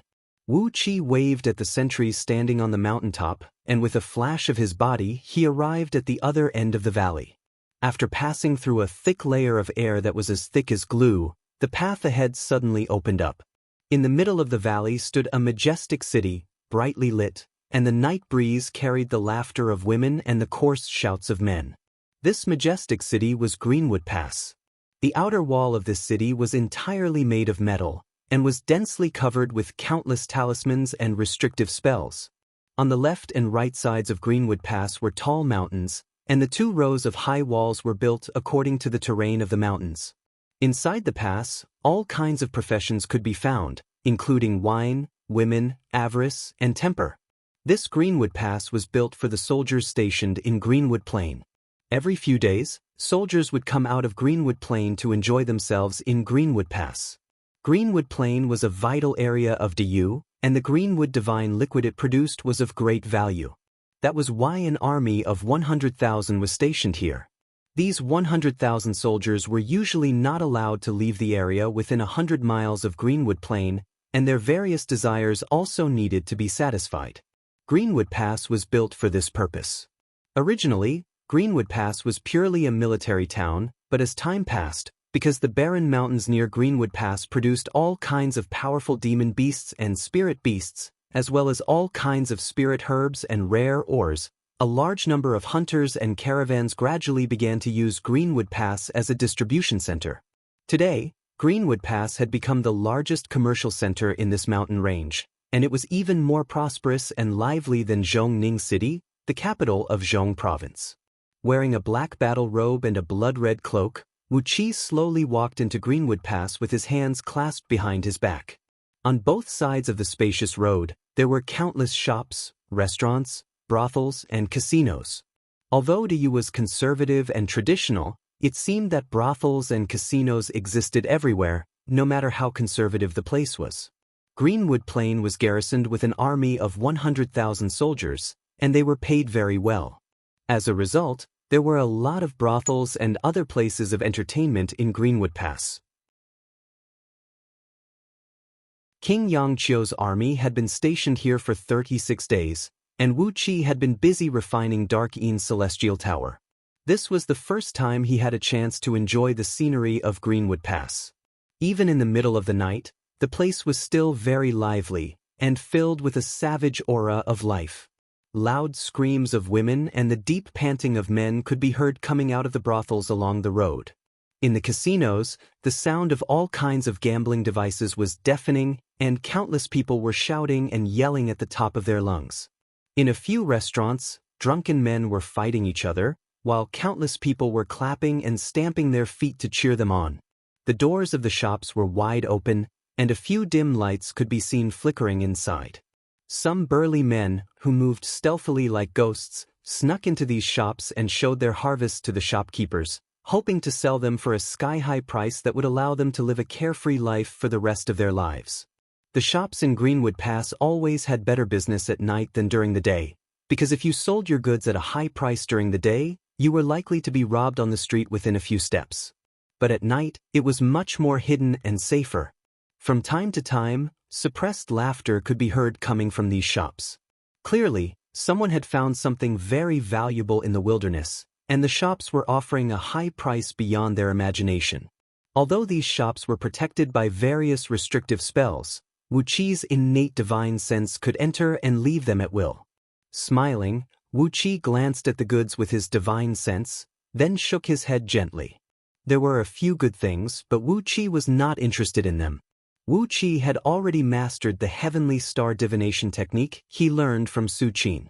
Just now, on a whim, he sensed a strong killing intent coming at him, just like the omen he felt when someone tried to assassinate him with a bear-slaying arrow years ago.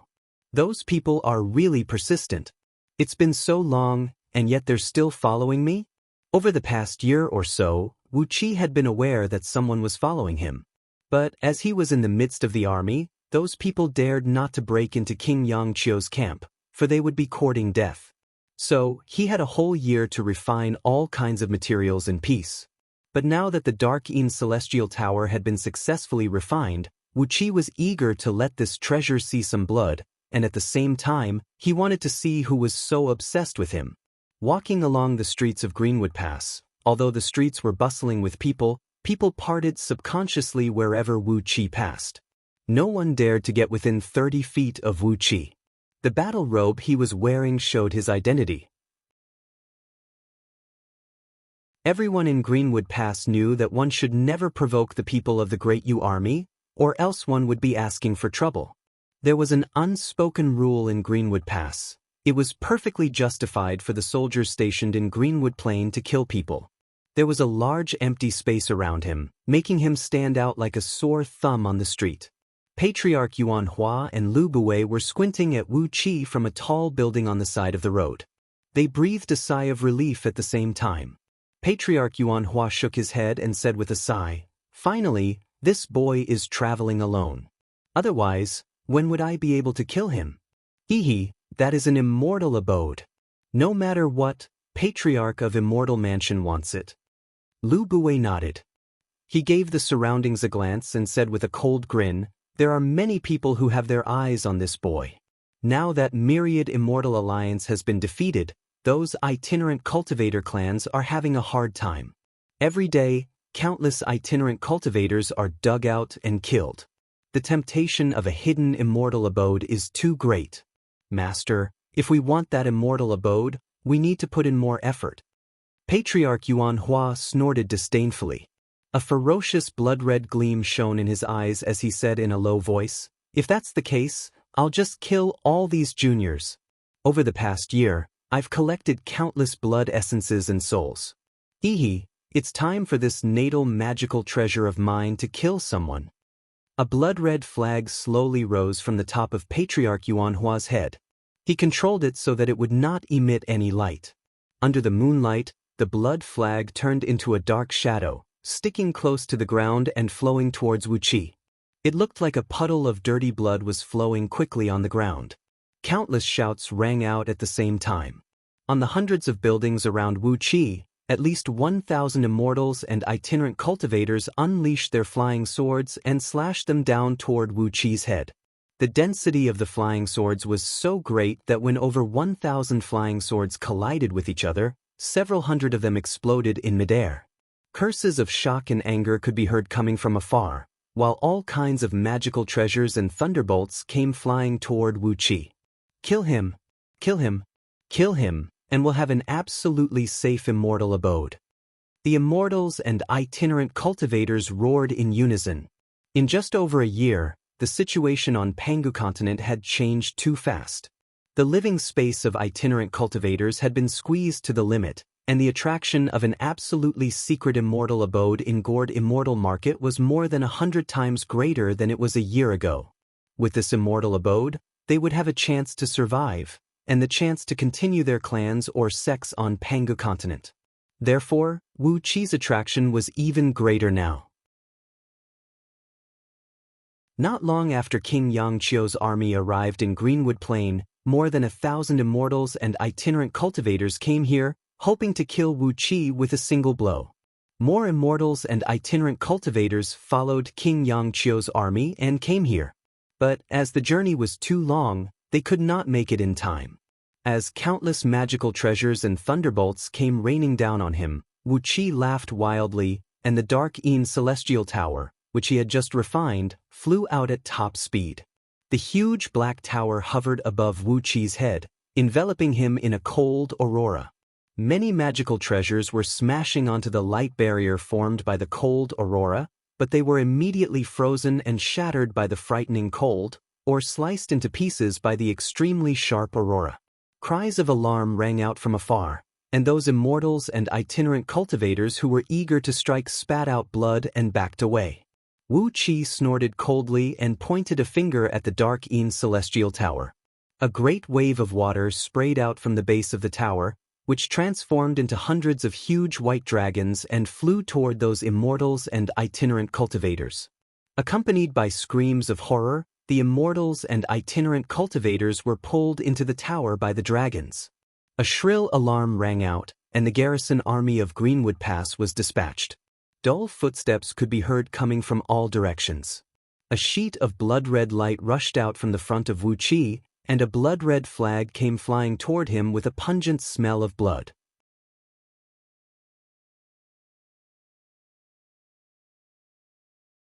Chapter 712. A muffled thunderclap rang out, and the void within 100 miles around shattered. Lei Meng's huge projection squeezed out of the shattered void with great difficulty. Laughing merrily, he swooped down from the sky and grabbed the blood-red flag tightly in his hand.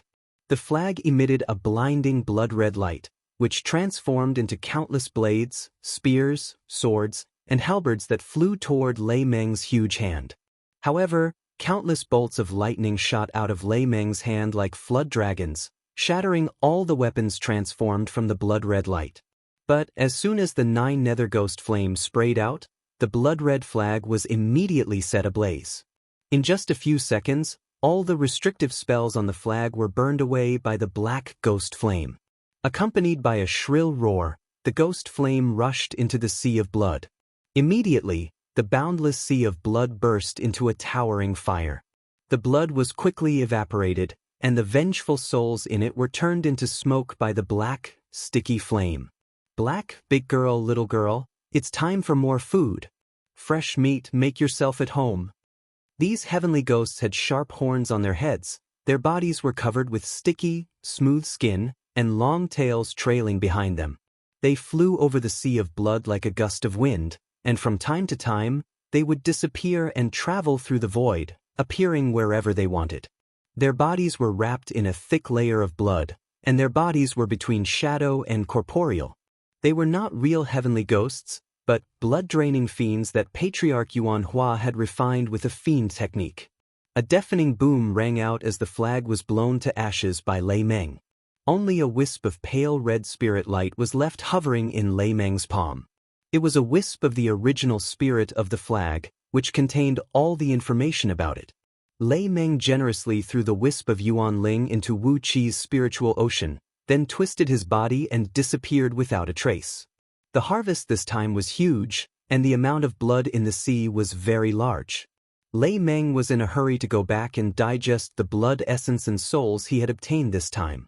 Hundreds of blood-draining fiends rushed madly at Wu Qi. But Wu Qi had refined Dark Ean's celestial tower with the mystic technique used by the Directorate of Celestials to craft supreme towers, and the method used by immortals to craft gold immortal artifacts. As a result, the tower had the characteristics of both a supreme tower and an immortal artifact. The most common use of the Tower of Babel was to shatter the void and serve as a means of transportation for the high priests. Since he could shatter the void, he could naturally seal the void as well. But Wu Qi was protected by a thick layer of frigid aurora. As soon as those blood-draining demons touched the frigid aurora, they were instantly frozen and torn apart. Not a single one of them could touch Wu Qi's body. Those blood-draining fiends, who were rushing at Lei Meng, were even more miserable. Even when they were still far away from him, they were completely turned into wisps of smoke by the electric arcs. As the smell of blood wafted in his face, Wu Qi gave a cold snort and unleashed a plume of 9 nether ghost flame, which was as dark as ink, to quickly ignite the blood flag. The blood flag was sticky and filthy, and there was a vague image of a sea of blood roiling in it. Countless vengeful souls were tossing and turning in the sea of blood, their shrill howls shaking one's soul. There was an evil force hidden in the howls that could pull one's soul out and crush it, constantly attacking Wu Qi's divine soul. Wu Qi strode to the tall building where Lu Bui was standing just now and sneered gloomily. The Dark Ean celestial tower was spraying out a great sheet of frigid aurora, freezing the void above Greenwood Pass. Those blood-draining fiends were frantically exercising their innate divine abilities, trying to break through the void and get to Wu Qi's side. But they could not shake the reinforced space at all.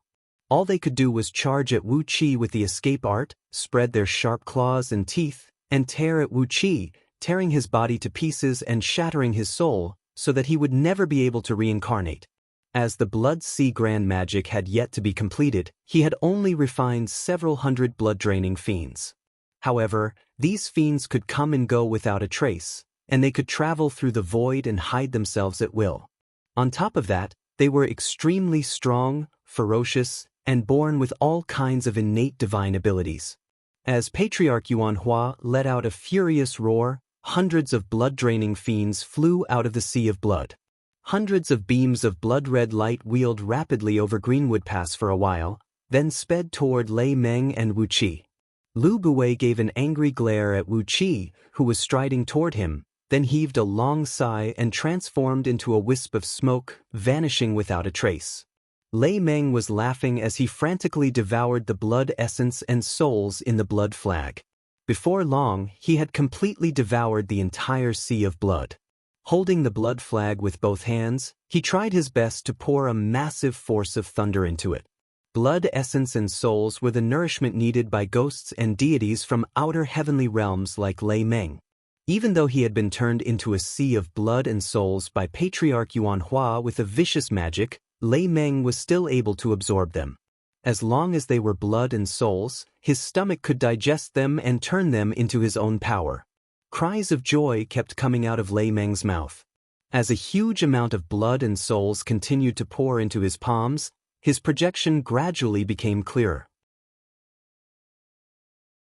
The Nine Nether Ghost Flame was a vicious mystic technique created by those supreme oracles from De Yu's Directorate of Celestials, especially for geniuses who cultivated both fleshly body and magic.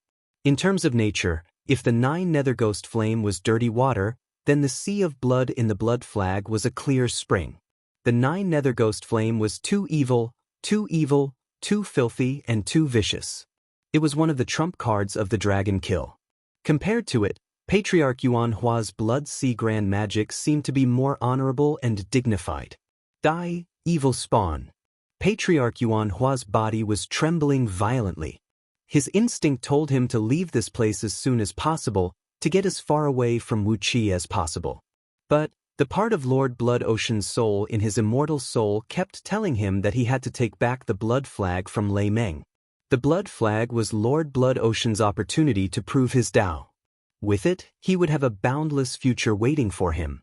Without it, he would never be able to glimpse the great Tao. He pointed a finger at the blood flag. The sea of blood in the flag immediately began to roll violently, and a huge invisible vortex slowly emerged from within. Eerie ghost howls could be heard coming out of the vortex. Accompanied by the splashing of water, countless heavenly ghosts, each about 100 feet tall, leaped out of the vortex. With Dark Ean's celestial tower hovering over his head, Wu Qi pretended not to see the hundreds of blood-draining fiends. He flew up into the sky, his hands rapidly changing incantation gestures as he murmured various incantations. Strange energy ripples spread out from his fingertips, and in the blink of an eye, over 1,000 tiny needles of light shot out of his fingertips, shooting toward the immortals and itinerant cultivators who were swarming toward him with ear-piercing ghost howls. All the immortals and itinerant cultivators who came to assassinate Wu Qi had been killed by Wu Qi. Only Patriarch Yuan Hua and Lu Buwei were left standing in the distant skyscraper, glaring at Wu Qi as if they had just seen a ghost. Nearly 1,000 immortals and itinerant cultivators were killed by Wu Qi in just a few moves. It was a pity that Immortal Gourd of Gourd Immortal Market had given these immortals and itinerant cultivators wrong information. According to it, Wu Qi's cultivation base was only a heaven immortal. But, with the blessing of the heavenly Tao, Wu Qi's cultivation base had reached the realm of a 5th-tier gold immortal. Whether it was his fleshly body or his magic power, both had reached a very high level among immortals. Now, he had the terrible power to destroy a heavenly realm with every move he made. In front of him, heaven immortals were like babies standing in front of a giant.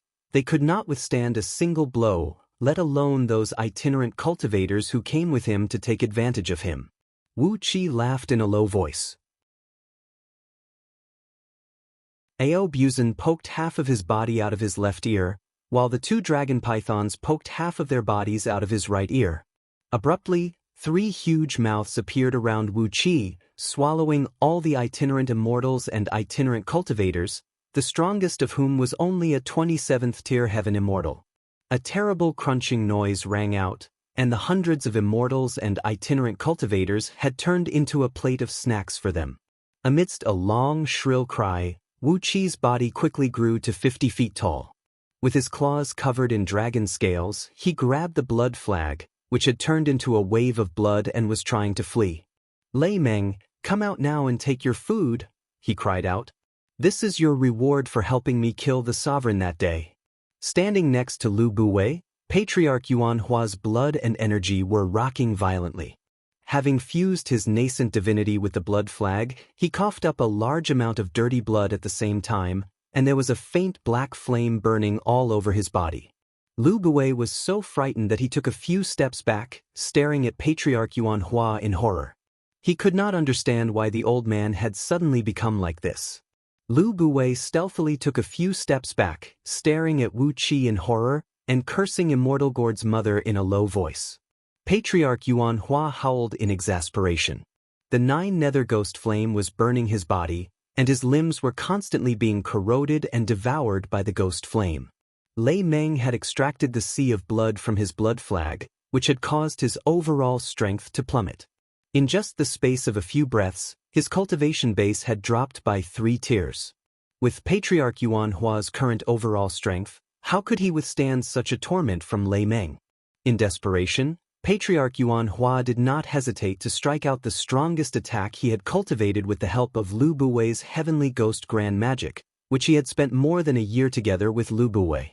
Light needles composed of complicated runes and spells tore through the void with long, thin halos, piercing accurately into the forehead of every attacking immortal and itinerant cultivator. Their immortal souls were instantly frozen, and so were the nascent divinities of the itinerant cultivators. Wu Qi waved his huge palm, and the Qi immortals were sucked toward Wu Qi while howling in pain. Their flying swords and magical treasures were drifting around them, but they had lost the power to control them. The blood flag shattered, and Patriarch Yuan Hua howled miserably as his body transformed into a wisp of smoke and vanished. A few gold immortal items flew out of his body, transforming into beams of light that shot up into the sky and fled. Hundreds of blood-draining fiends were flying across the sea of blood, letting out shrill cries and launching crazy attacks at their own kind from time to time. These blood-draining fiends were summoned by Lu Buwei from Ghost Domain, and then refined by Patriarch Yuan Hua with the blood essence of billions of living beings using a fiend technique.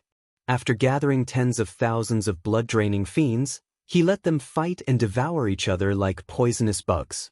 The last 18 blood-draining fiends were the blood-draining fiends that Patriarch Yuan Hua was going to cultivate with his life. Lei Meng was desperately plundering the blood essence and souls in the sea of blood, completely ignoring the hundreds of ferocious blood-draining fiends. The lightning around him grew denser and denser as countless bolts of lightning swirled around him, transforming into a thick armor that wrapped him up. Any external attack that wanted to touch him would have to penetrate the lightning armor that was about a mile thick. What a treasure! What a treasure! It is at least an innate chaotic treasure. What a pity that it has been destroyed like this. Alas, the fragments that are left here are not even 1% of its original form. Lei Meng grabbed the blood flag with one hand. With his vast intelligence, he immediately sensed some obscure information hidden in it. He could not help but sigh with emotion. A huge vortex of lightning formed in his palm, and it began to frantically devour the blood and souls in the flag.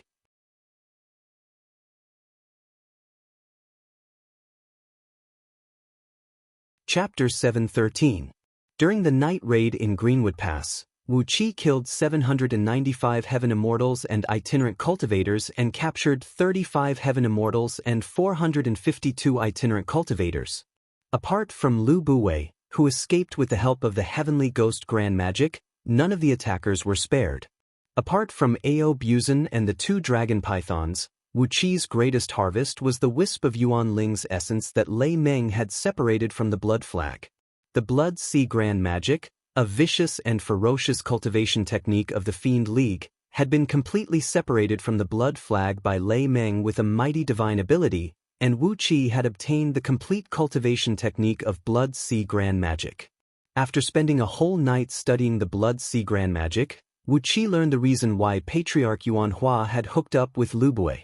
The most powerful cultivation technique of Blood Sea Grand Magic was the 18 blood-draining celestial fiends, and the best materials to refine them were the powerful heavenly ghosts from the various ghost domains. After carefully studying the various vicious and ferocious mystic techniques and divine abilities recorded in the Blood Sea Grand Magic, Wu Qi was delighted to find that they could all be fused with the Dragon Kill, which would greatly enhance his overall strength. Even Wu Qi had the intention to cultivate the Blood Sea Grand Magic. Of course, he would not slaughter living beings to refine the Blood Sea Grand Magic like Patriarch Yuan Hua did. He had his own ways to obtain the endless blood essence and souls needed for the Blood Sea Grand Magic. In the Scroll of Stealing, there was a mystic technique that could open the Yellow Spring and communicate with the Nether Blood Sea, from which he could obtain an endless supply of blood. As those fiend immortals were used to using human souls to refine all kinds of vicious fiend artifacts, Wu Qi only needed to kill them and seize their fiend artifacts. As for refining the 18 blood-draining celestial fiends, what materials could be cheaper than all 18 celestial fiend puppets that Wu Qi had now? Over the years, these 18 celestial fiend puppets had consumed countless precious ores and materials from Wu Qi, and their bodies had been strengthened to a level that even Wu Qi was shocked. If he used the blood sea grand magic to fuse them with endless blood essence and souls, then added a wisp of his own nascent divinity and refined them into blood-draining celestial fiends with his natal true flame, he would possess a power 100 times greater than the heavenly ghosts summoned by Lu Bui. As of now, the celestial fiend puppets were still tangible objects, and although they were invincible in a face-to-face fight, they were not strong enough to carry out some secret activities. When Wu Qi refined them into blood-draining devil gods, they would transform from tangible objects into intangible and intangible devil gods. When they dispersed, they would become Qi, and when they gathered, they would become devils. When they dispersed, they would be invisible, traceless, and silent. Naturally, their power would be stronger than now. This was what Wu Qi had gained in the night raid. But his problem was that King Yang Qiu, who had regarded Wu Qi as his future chief thug, had forbidden Wu Qi from leaving the cloud platform. King Yang Qiu's reasoning was that the attackers this time were a group of immortals and itinerant cultivators with low cultivation bases. If the next attackers were gold immortals from Myriad Immortal Alliance, or even stronger existences, Wu Qi's life would be in danger. Before Wu Qi had the strength to protect himself, King Yang Qiu strictly forbade Wu Qi from leaving the cloud platform, and the defense of the army had been strengthened tenfold. Yu Gu, who had been talking about marrying one of his daughters, granddaughters, or great-granddaughters to Wu Qi, had been following Wu Qi closely. Yu Gu had also seen the potential Wu Qi had and the prospect of his future development, so he accompanied Wu Qi day and night very attentively, and the only thing he lacked was to sleep with Wu Qi. Amidst this meticulous protection, after King Yang Qiu's army had been stationed in Greenwood Plain for 36 days, at King Yang Qiu's order, the army broke camp and set off for Liangzhu on flying ships at the fastest speed. Nearly 1,000 flying ships formed a huge circular formation and hovered in midair. Together with Yu Gu's Supreme Tower, a total of 4 Supreme Towers formed a tetrahedron that wrapped around the formation. The 4 Supreme Towers shattered the void at the same time, bringing nearly 1,000 flying ships and hundreds of thousands of soldiers under King Yang Qiu's command to Liangzhu at the fastest speed possible. With the help of Yu Gu and the 3 Supreme Oracles sent by Liangzhu's Directorate of Celestials, it took only 3 days for Wu Qi and the others to arrive at Yuxiong Plain from Greenwood Plain. Yuxiong Plain was the birthplace of Yuxiong clan, and the place where Xianyuan, the Yellow Emperor of the 5 great emperors of Pangu continent, rose to power. In the past, when the human race was born, many tribes lived and multiplied on Pangu continent. It was Xianyuan, the Yellow Emperor, who led the Yuxiong clan to Yuxiong Plain and spent 1,000 years to unite all the tribes into a complete tribal alliance. With the combined strength of all the tribes, the human race finally had the power to fight against the ancient gods and all the demons and fiends. Because of this achievement, Xianyuan was bestowed with immeasurable virtues, and was honored as the sacred emperor by the human race. With the immeasurable virtues, Xianyuan was able to survive from the ancient times to the present. Together with Shennong, the Yen Emperor, he was ranked among the 5 great emperors of Pangu continent, and became the supreme protector of the human race. Because of Xuanyuan's virtues, Yuxiong Plain had become the most fertile land on Pangu continent, a blessed land with the richest natural energy. It was said that there were no energy veins in Yuxiong Plain, because underneath it was a huge spirit cave that Wu Qi had never heard of, seen, or even thought of. It was said that this spirit cave was derived from the heart of Pangu, the great saint, and was the largest spirit cave on Pangu continent. The hundreds of millions of giant energy veins that stretched out from it were the source of all the energy veins on Pangu continent. When the Supreme Tower broke through the void and appeared over Yuxiong Plain, Wu Qi, who was standing on the cloud platform, was shocked. He peeped into Yuxiong Plain with his chaotic divine eyes, and as far as his eyes could see, he saw a vast expanse of energy and purple mist. Underneath Yuxiong Plain was a huge spirit cave that shocked Wu Qi so much that his mind went blank. It was not clouds that drifted over Yuxiong Plain, but white clouds composed of natural energy and purple mist. Half of the raindrops that fell here were pure spirit liquid particles. Compared with the natural energy in Yuxiong Plain, all the blessed lands and immortal abodes in the outside world were nothing. Mount Picking Star, where Wu Qi had built his cave abode with 18 immortal veins, was also a blessed land with an extremely rich immortal energy. But the natural energy in any random pit in Yuxiong Plain was 1,000 times more than that in Wu Qi's cave abode. Spirit items that were rare and precious in the outside world could be found almost everywhere here.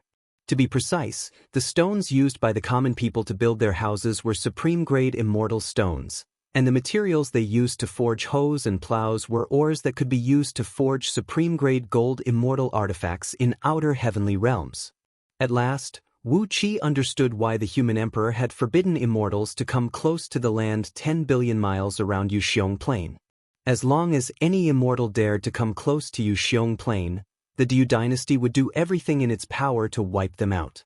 They had to be killed. Any immortal who was so poor that he did not even have a pair of pants to wear, as long as he sneaked into Yuxiong Plain, took some dirt and broken wood, and ran out, he would become a rich immortal among the immortals. While immortals in outer heavenly realms were fighting for energy stones or immortal stones, if an immortal could secretly cultivate in Yuxiong Plain for 1,000 years, he would be able to achieve a cultivation base that could not be achieved in the outside world for several eons. Therefore, except for the angels sent by the celestial court to Diu dynasty, if any other immortal dared to come close to Yuxiong Plain, they would be killed with all their might, and their entire clan would be killed without any reason. They must not be allowed to bring the terrifying resources of Yuxiong Plain to the outside world so that the immortals could develop and grow stronger. The cultivation resources contained in any of the mountains here were enough to turn a small itinerant cultivator clan into a cultivation sect that was 100 times stronger than Green City in just 10,000 years. If the human emperor had not issued such a ban, Yuxiong Plain would have been dug 3,000 miles into the ground by the immortals, and not even a blade of grass could be found. What shocked Wu Qi was that as he moved from the edge of Yuxiong Plain to Liangzhu, the concentration of natural energy became higher the closer he got to the heart of Yuxiong Plain, and the ratio of the increase was exponentially higher. When King Yangqiu's army came to a place less than 100 miles from Liangzhu, the concentration of natural energy here made Wu Qi shake his head repeatedly. Apart from that, he could not think of anything else. Liangzhu was the capital city of Diu dynasty, a city that had existed since the ancient times. Unlike the capital cities of Diu dynasty, Liangzhu was a city with a more agricultural atmosphere. The main city of Liangzhu was just a rough-looking city made of earth, built along a river that was about 100 miles wide. The city wall measured about 300 miles from east to west and 180 miles from north to south. The shape of the city wall was irregular, and the highest part of the wall was only about 10 feet high. It was not as dignified and majestic as the capital cities of Diu dynasty. Inside Liangzhu, the city was full of old, conservative palaces made of black stone that seemed to be covered with moss. Outside the city, along the river and the mountains, it was as if someone had picked up a handful of stones and thrown them into the sky. Farmland and villages were scattered all over the place, and they seemed to be in disrepair. Dirt roads, which were less than 20 feet wide at the widest part, connected Liangzhu with the countless villages and towns outside the city. In the vast Liangzhu city, no particularly tall or splendid buildings could be seen. All buildings seemed to be made from the same mold. The only difference was the size of the buildings. All the buildings gave off an extremely ancient and decrepit aura. From a distance, Liangzhu looked like an old man who had one foot in the grave, lying lazily by the river and dozing off. But when Wu Qi carefully savored the aura of Liangzhu, he found that under the lazy appearance, there was a ferocious aura that made Wu Qi's hair stand on end. It was as if this city could turn from an old man who was dying into a giant beast that could destroy everything at any time. Every ancient mark on every building in the city was giving off this unique ferocious aura. This was Liangzhu, the ruling core of the Yu dynasty, a place where even a primordial immortal would be torn into pieces in an instant if he invaded. This was Liangzhu, the capital city of the Yu dynasty that was fighting against the division court of the Celestial Court. This was a magical city where countless myths and legends were hidden, and even more had drifted away with the wind and rain. This was Liangzhu, the place where Wu Qi had finally arrived after spending a great deal of effort and energy and going through many trials and tribulations.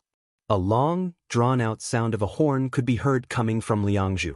A troop of people rose into the sky from the city and approached Wu Qi.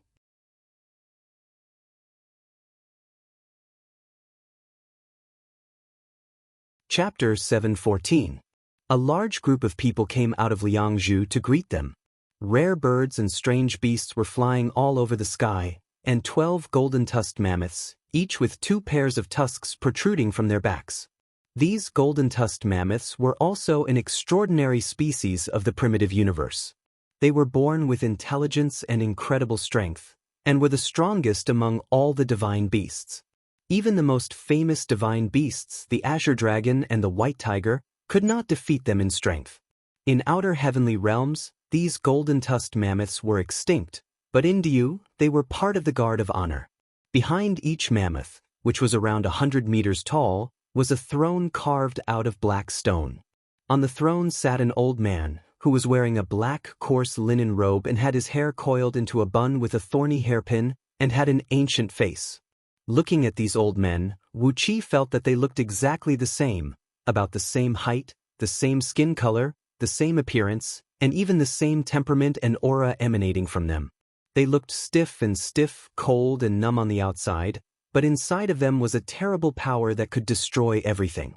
The power of these 12 old men was dark and profound, restrained like a black hole. There was no energy fluctuation around them, but anyone who saw them would instinctively sense danger. Compared with these old men, Yu Gu looked as harmless as a rabbit. Was this the power of Diu? Standing next to King Yang Qiu, Wu Qi bowed deeply together with him, then clenched his right fist and knocked on his chest, producing a crisp, metallic clang. Nearly 1,000 generals, more than 10,000 military officers, and hundreds of thousands of soldiers bowed at the same time. When their fists collided with their breastplates, a deafening boom rang out, as if a thunderclap had struck the ground. Diyu's official position was extremely strange and unique. In addition to the administrative departments directly under the human emperor, such as the military court and the Directorate of Celestials, there was also an organization similar to the Council of Elders of the Tribal Alliance. The Elder Council of the Tribal Alliance was headed by the elders of Yuxiong clan, and there were also elders from other clans that had existed since the ancient times, such as Gaochen clan and Yuqiong clan. They had the power to supervise the government of Great Yu, and even impeach and dismiss the human emperor. These 12 old men were the 12 great elders of the Council of Elders, and their status in Diyu was very high. Although they had no real administrative power in the court, their status was much higher than that of King Yang Qiu's father, King Yang Shan. They were the kind of troublemakers that could be seen from afar, and if they offended them, they would be condemned by the people of Diyu. In Great Yu, those who offended the human emperor might only be exiled to the primitive land, but if they offended the great elders of the alliance of 12 tribes, it was very likely that the next day, countless formidable warriors and oracles from some tribe would flatten the unlucky man's clan, killing all his family members, and even setting the land on fire before they left, making it barren for hundreds of years to come. This was a group of people who were above the law, above all rules. The fact that they were able to send such existences out of the city to greet King Yang Qiu showed how much the people of Diyu reacted to King Yang Qiu's contribution. As Wu Qi listened to Yu Gu's secret explanation of the identities of these old men through voice transmission, he could not help but feel wild with joy. Since all 12 great elders had come out of the city to greet King Yang Qiu at the same time, it was obvious that Diyu attached great importance to King Yang Qiu's contribution. Did that not mean that they would be rewarded handsomely? Behind the 12 golden-tusked mammoths came 108 black dragons, followed by 108 white dragons, 108 red dragons, 108 yellow dragons, and 108 green dragons. These flood dragons all had 4 claws and were shrouded in clouds. Clearly, they were all heaven dragons with profound cultivation bases. On the back of each dragon rode a heavily armored knight, each holding a specially made spear that was 60 feet long, and their bodies were shrouded in a purple mist that was invisible to the naked eye. The threatening aura they emanated made Wu Qi feel as if there was a mountain pressing down on his heart. Tao Buzan lamented in Wu Qi's ear, "When did these dragons end up like this? They used to be royalty of the ancient times, and now they are here as mounts for others. I should have killed all of them when I killed their mothers, so that they wouldn't make a fool of themselves by giving birth to these disappointing descendants. I don't think any of your descendants are here, do I?" Wu Qi secretly sent a voice transmission to Ao Buzan with his divine sense. Ao Buzan sighed softly and murmured in a low voice, "Maybe not for the other 4, but among the black dragons." Lao Tzu, the most famous beauty of the black dragons, didn't let go of a single one of them. Alas, if I count the time, there might be a descendant of Lao Tzu among them now. Wu Qi was speechless. He shut off the hearing in his left ear, too lazy to listen to Ao Buzan's self-pity. Behind the 5 squads of dragon riders came groups of knights riding on phoenixes, green luans, peacocks, chilints, white tigers, black tortoises, and other divine beasts. These knights were all warriors with extremely strong cultivation bases, and the aura emanating from them was not weaker than that of the Yangqiu brothers. All of them were experts of the Gold Immortal realm. Wu Qi's heart was racing. The Yu's hidden forces were too strong. Just a guard of honor alone had tens of thousands of experts whose cultivation bases were above the 2nd Panga heaven. But it was not surprising. The natural energy and Pangu's sacred energy in Yuxiong Plain were so abundant that one day of cultivation here was equivalent to several years of cultivation outside the plain. On top of that, there were countless spirit herbs here. If Yu did not have such a strong foundation, he would be letting down this abnormal blessed land of Yuxiong Plain. The divine beasts galloped, leaving behind countless beams of auspicious light as they circled 9 times around King Yangqiu's army. Casting their divine abilities, these divine beasts sprayed out plumes of auspicious light like fireworks, enveloping King Yangqiu's army in a strong glow. Riding on golden-tusked mammoths, the 12 great elders came slowly in front of Wu Qi and others. An old man in the middle glanced at Wu Qi and others with his slightly cloudy eyes, then focused on King Yangqiu and squeezed out an expression that could barely be considered a smile on his face. "King Yangqiu has made a great contribution by eradicating a malignant tumor for Diyu. By the order of the human emperor, we have come to welcome you. Please bring the meritorious generals to Liangzhu with you to receive the conferment. The rest of you can camp outside the city, and we will send you rewards." The old man nodded slowly and said, "The whole imperial court is very happy with the destruction of Myriad Immortal Alliance, and all the rewards are 10 times the usual." King Yangqiu bowed deeply again and cried out in a deep voice, "We are grateful for your majesty's grace." Hundreds of thousands of soldiers roared at the top of their lungs at the same time, chanting slogans like "Your Majesty" and "Long live your Majesty." The deafening sound waves pushed the clouds away in all directions, revealing a vast expanse of blue sky. Leaving the army outside the city, Wu Qi followed King Yangqiu and nearly 1,000 generals into Liangzhu, escorted and welcomed by the guard of honor on both sides of the street. Outside the city, the guard of honor had made such a grand scene, but when they entered Liangzhu, the streets were deserted. It was not the scene that Wu Qi had imagined, where tens of thousands of people came out of the streets to feast on the jug of jug. Glancing around at the clean and spacious streets, Wu Qi could not help but twitch his lips. It seemed that the people of Diyu had some problems with their awareness. It was not until some time later that Wu Qi learned that the people living in Liangzhu were all high-ranking officials and ministers of Diyu, and those with a title lower than Marquis were too embarrassed to live in the city. King Yangqiu had returned with great honors, and all the high-ranking officials and nobles in the city had gone to the imperial palace to attend the conferring ceremony. So, how could their servants and maids dare to come out and watch the fun? After walking along the clean and spacious streets for more than 100 miles, a vast garden came into sight. Countless towering ancient trees clustered around thousands of palaces of various sizes. Even though he was still far away from these palaces, he could already sense the faint spatial ripples coming from the void. Stealthily glancing at the palaces with his chaotic divine eyes, Wu Qi could not help but lick his lips. The spatial restrictive spell here had reached the peak of perfection. If one looked at any of the thousands of palaces, they would be huge palaces that occupied a vast area, some of them measuring several miles in both length and width. But, if one looked at it from the outside, the thousands of palaces were all squeezed into this garden, which was only about 10 miles in both width and length. But, at first glance, one would not feel crowded or embarrassed. On the contrary, the space around these palaces was extremely spacious. When Wu Qi saw through the layer of spatial restrictive spell with his chaotic divine eyes, he found that the garden was about 1,000 miles in both length and width, and there were mountains, rivers, sun, moon, and stars in it. It was like a small world of its own. But the sun, moon, and stars in the sky above the garden were echoing with the celestial bodies in the outside world, as if they were projections of the sun, moon, and stars in the outside world. It was a very exquisite spatial restrictive spell, and its mysteriousness was not inferior to the Buddhist kingdom in the palm of the Buddhist League or the interstitial world of the Taoist League.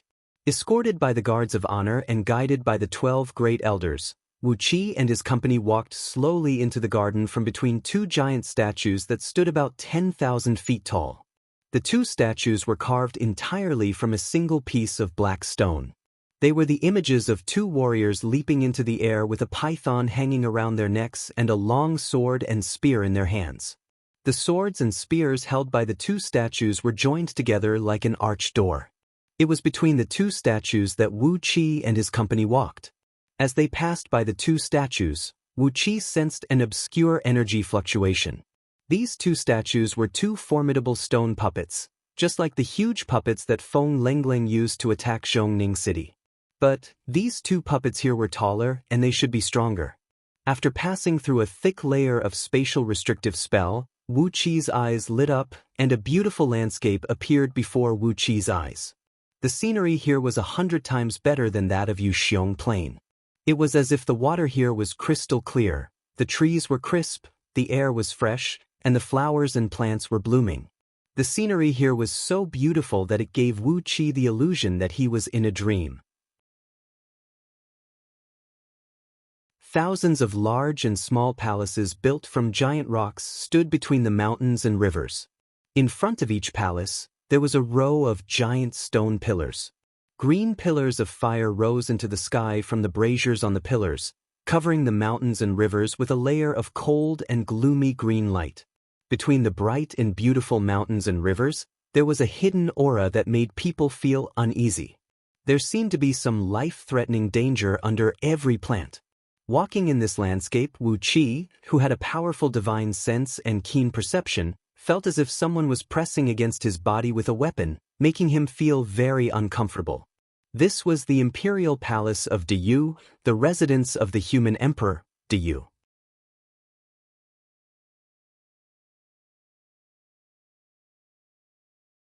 Chapter 7:15. The guards of honor gradually dispersed, and in the end, only 12 great elders and 3,000 guards remained, escorting Wu Qi and his company along the main road. Diyu's imperial palace occupied a vast area. Apart from the main road in the middle, the rest of the palace was filled with barren mountains and rivers, and there was not even a path between the trees and flowers. It seemed that those who came and went from the palace had to fly in the air. The scenery along the way was wild and unsophisticated. Phoenixes had built their nests on huge trees that towered tens of thousands of feet high, and flood dragons were lurking in deep ponds along the road. Occasionally, groups of feathermen warriors would glide across the sky in groups of 3 to 5, their eyes fierce.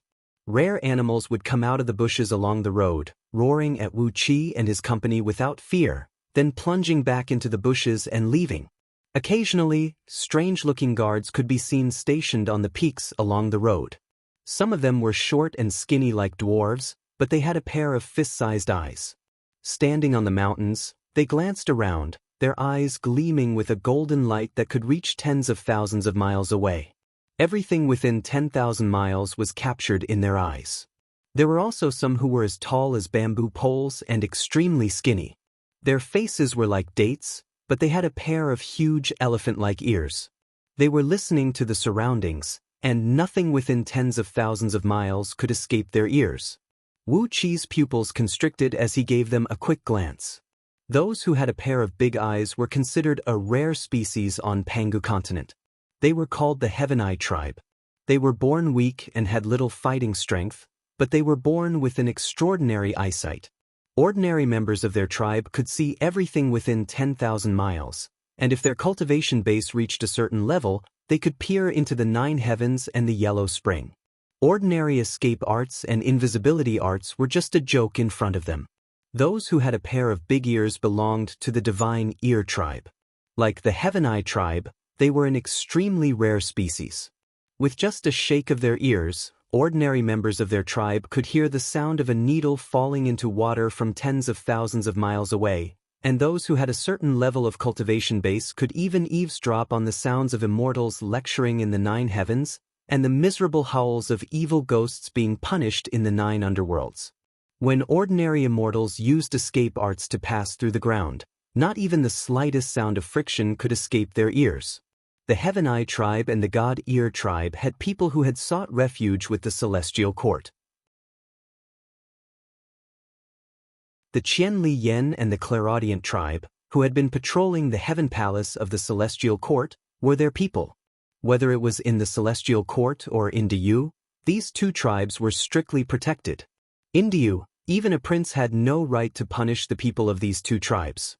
Wu Qi nodded to himself.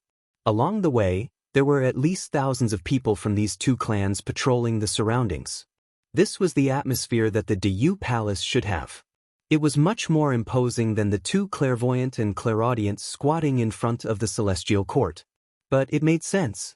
The headquarters of these 2 tribes were still in Diyu, on Pangu continent. As for those who had sought refuge with the celestial court, they were only a very small branch clan. Since their population was not large, the celestial court could not put on a show like the imperial palace of Diyu Palace.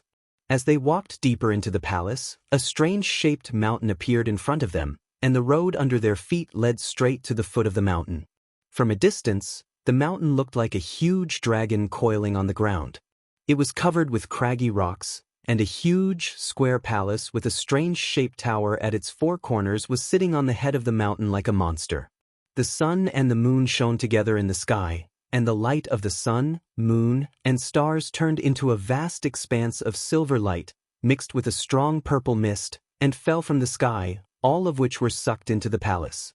As he gave the mountain a closer look, Wu Qi kept feeling that there was something wrong with it. The mountain was 1,000 miles tall, and there was not a single blade of grass or tree on it. Its base was about 10,000 miles in diameter, and it was coiled up in circles, giving one the feeling that it was alive. As if he could see the doubt in Wu Qi's mind, Yugu gently patted Wu Qi on the shoulder and said in a low voice, "This is the Yu Xiong Palace of Diyu Dynasty, the main palace where Diyu Dynasty discusses the important affairs of the dynasty. As for the thing under the palace, it is an ancient torch dragon." Wu Qi stared at Yugu in astonishment. Was this thing that coiled up like a mountain, densely covered with countless rocks, an ancient torch dragon? Legend had it that the torch dragon was one of the ancient deities. His left eye was the sun, and his right eye was the moon. When he opened his eyes, the heaven and earth were illuminated, and when he closed his eyes, the sky was plunged into darkness. When he breathed, it was like the wind, and when he breathed, it was like thunder. He was the most famous deity in the ancient times. So, the thing holding up the huge palace under the Yu Xiong Palace of Diyu Dynasty was an ancient torch dragon? A thick layer of rocks covered the body of the torch dragon, making it impossible to see what he looked like.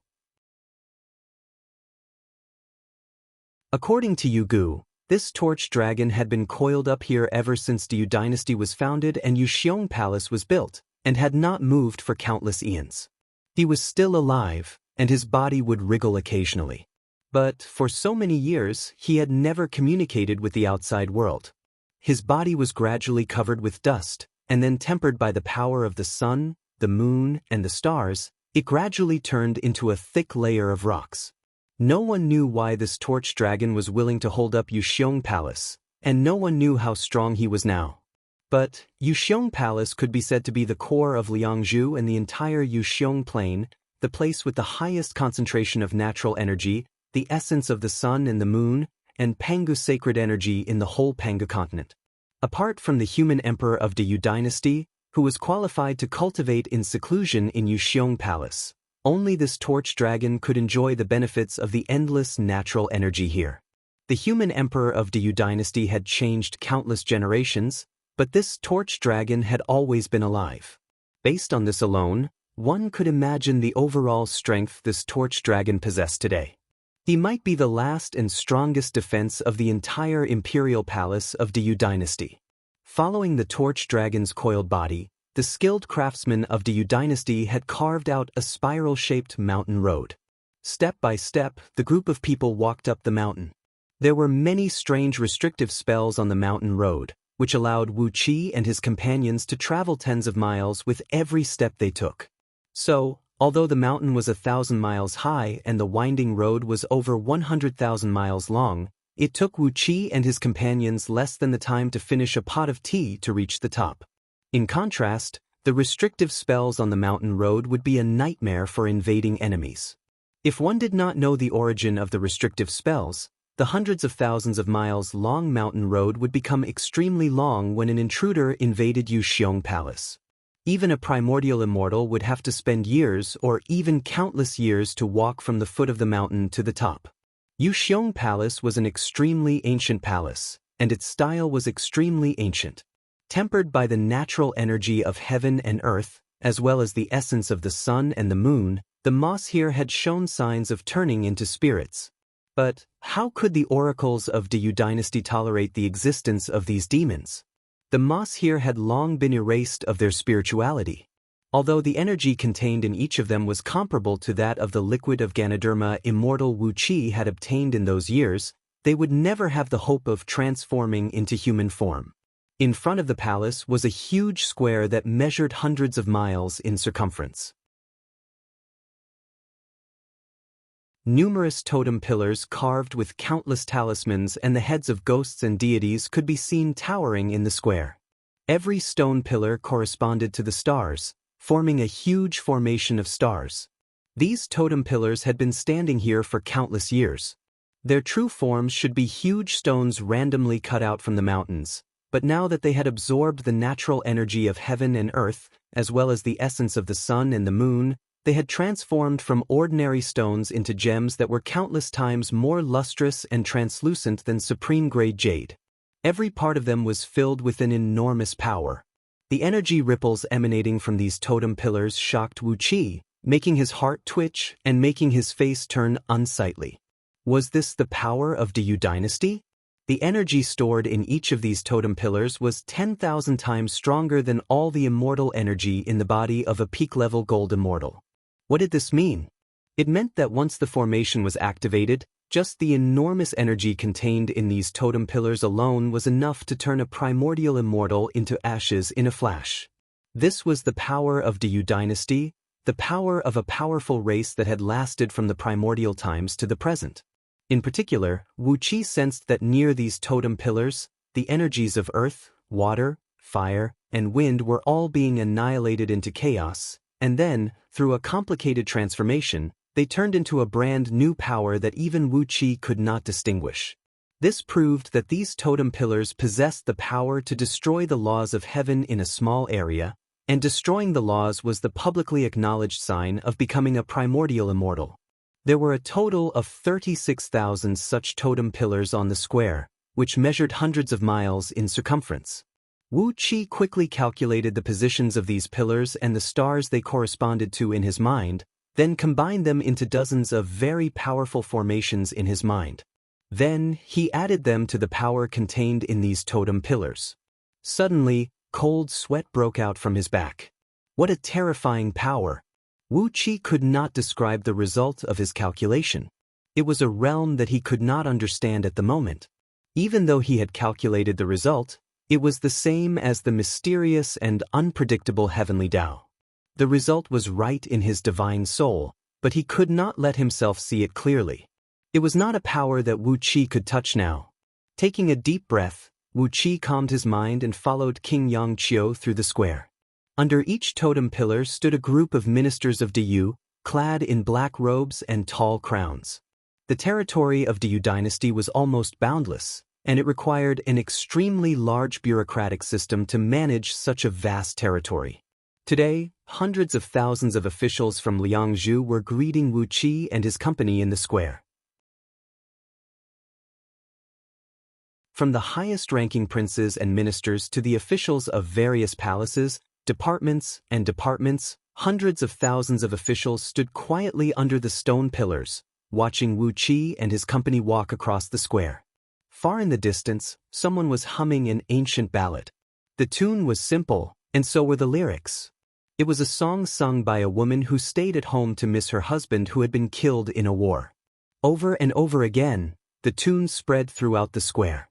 Although it was a simple tune, it filled this part of the world with an indescribable sense of sacredness. Led by the 12 great elders, Wu Qi and his company came to the high steps in front of Yuxiong Palace, then knelt down on the mottled square. An old man with a tall, dignified face, clad in a gorgeous black robe embroidered with the patterns of mountains, rivers, and stars, and adorned with various jade ornaments, stood at the top of the steps, slowly unrolling a thick scroll with both hands. It was in this scroll that Diyu had conferred titles to Wu Qi and his company.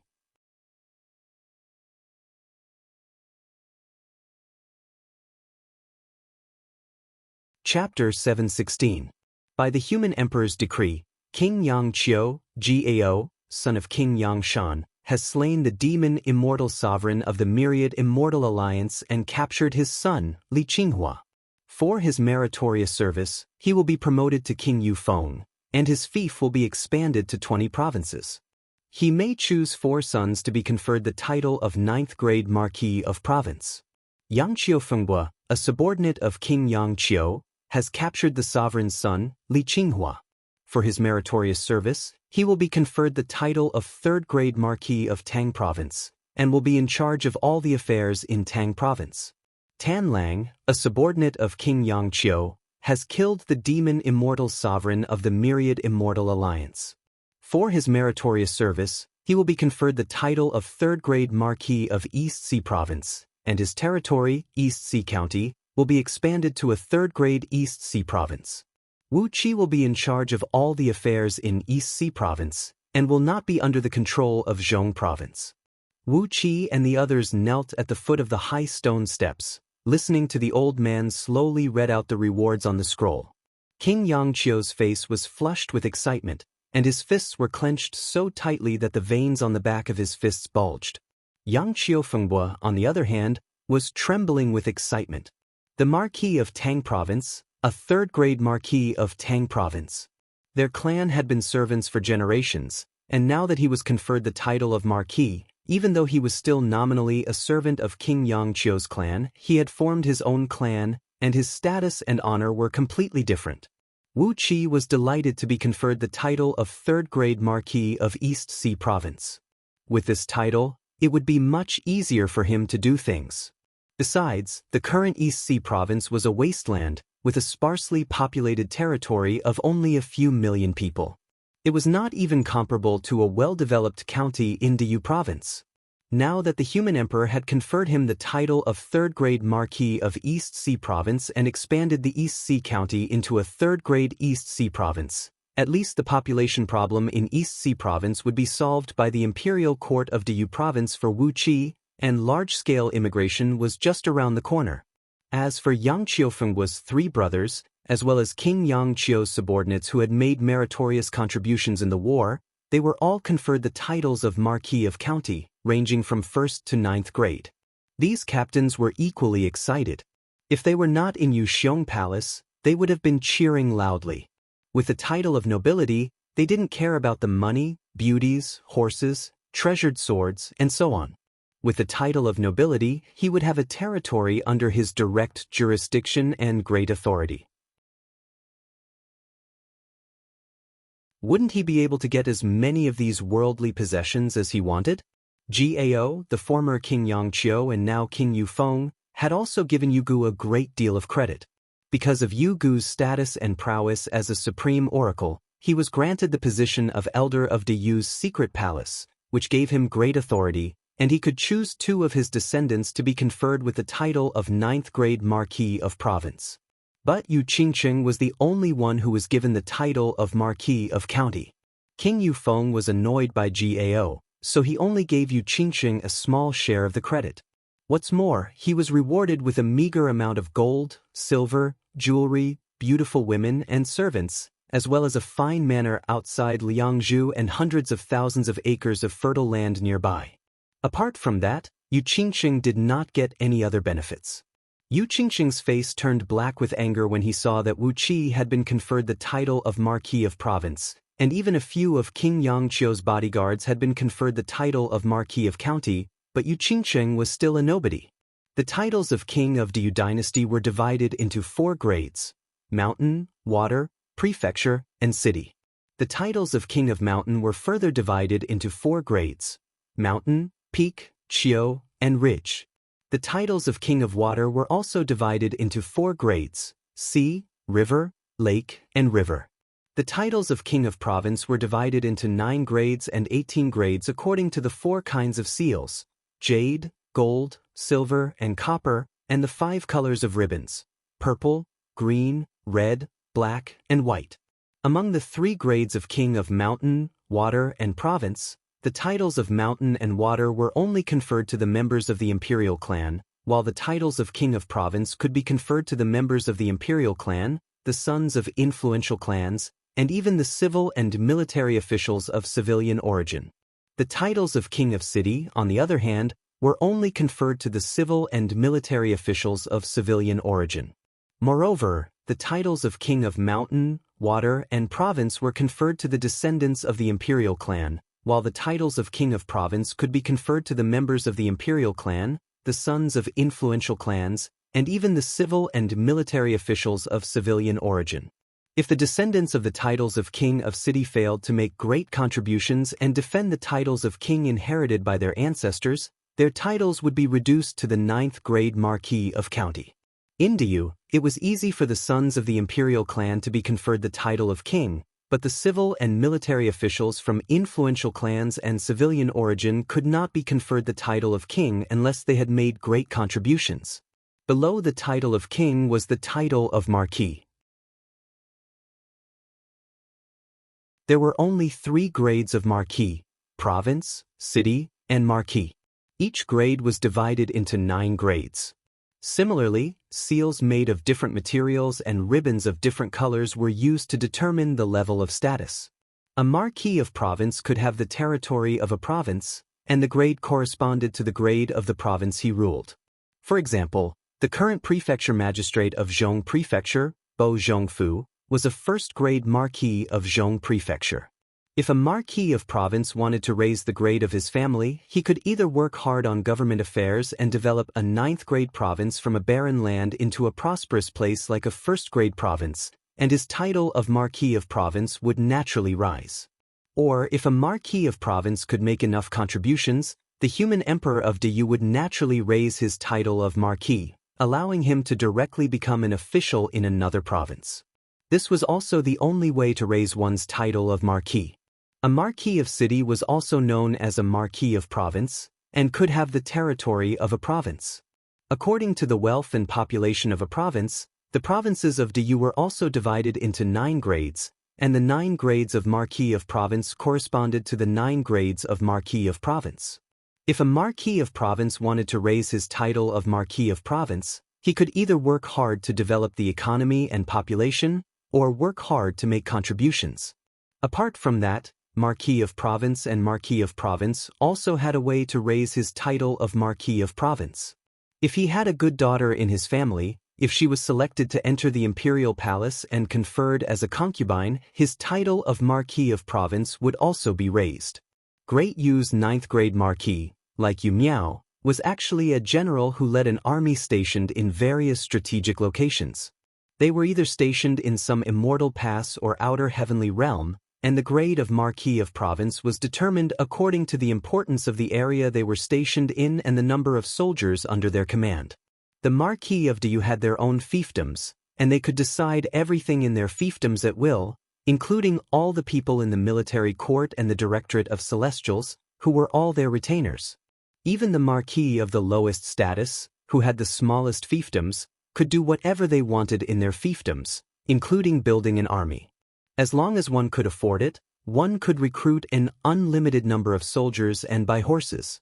As long as one did not violate the various prohibitions and edicts issued by the human emperor, one could even issue his own decree at will.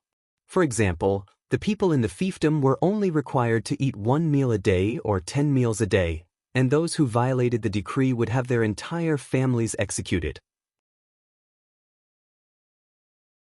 No one would say a word about such absurd and unruly decrees. The Marquis of Diu, on the other hand, only had their own fiefdoms. The Marquis of Province and Marquis of Province could inherit the right to rule a province or a county, but this province or county was directly under the jurisdiction of the human emperor. The imperial court of Diu had the right to supervise the provinces and counties under their rule, and the imperial court of Diu could also place a few officials in their fiefdoms from time to time, or send a few Marquis of Province and army to be stationed in their fiefdoms. The Marquis of Province and Marquis of Province must obey the laws of Diu, and they must pay a huge amount of tribute to the imperial court of Diu at fixed intervals. As for the Marquis of Province, they did not even have a fiefdom. The territory they controlled was the territory where their army was stationed.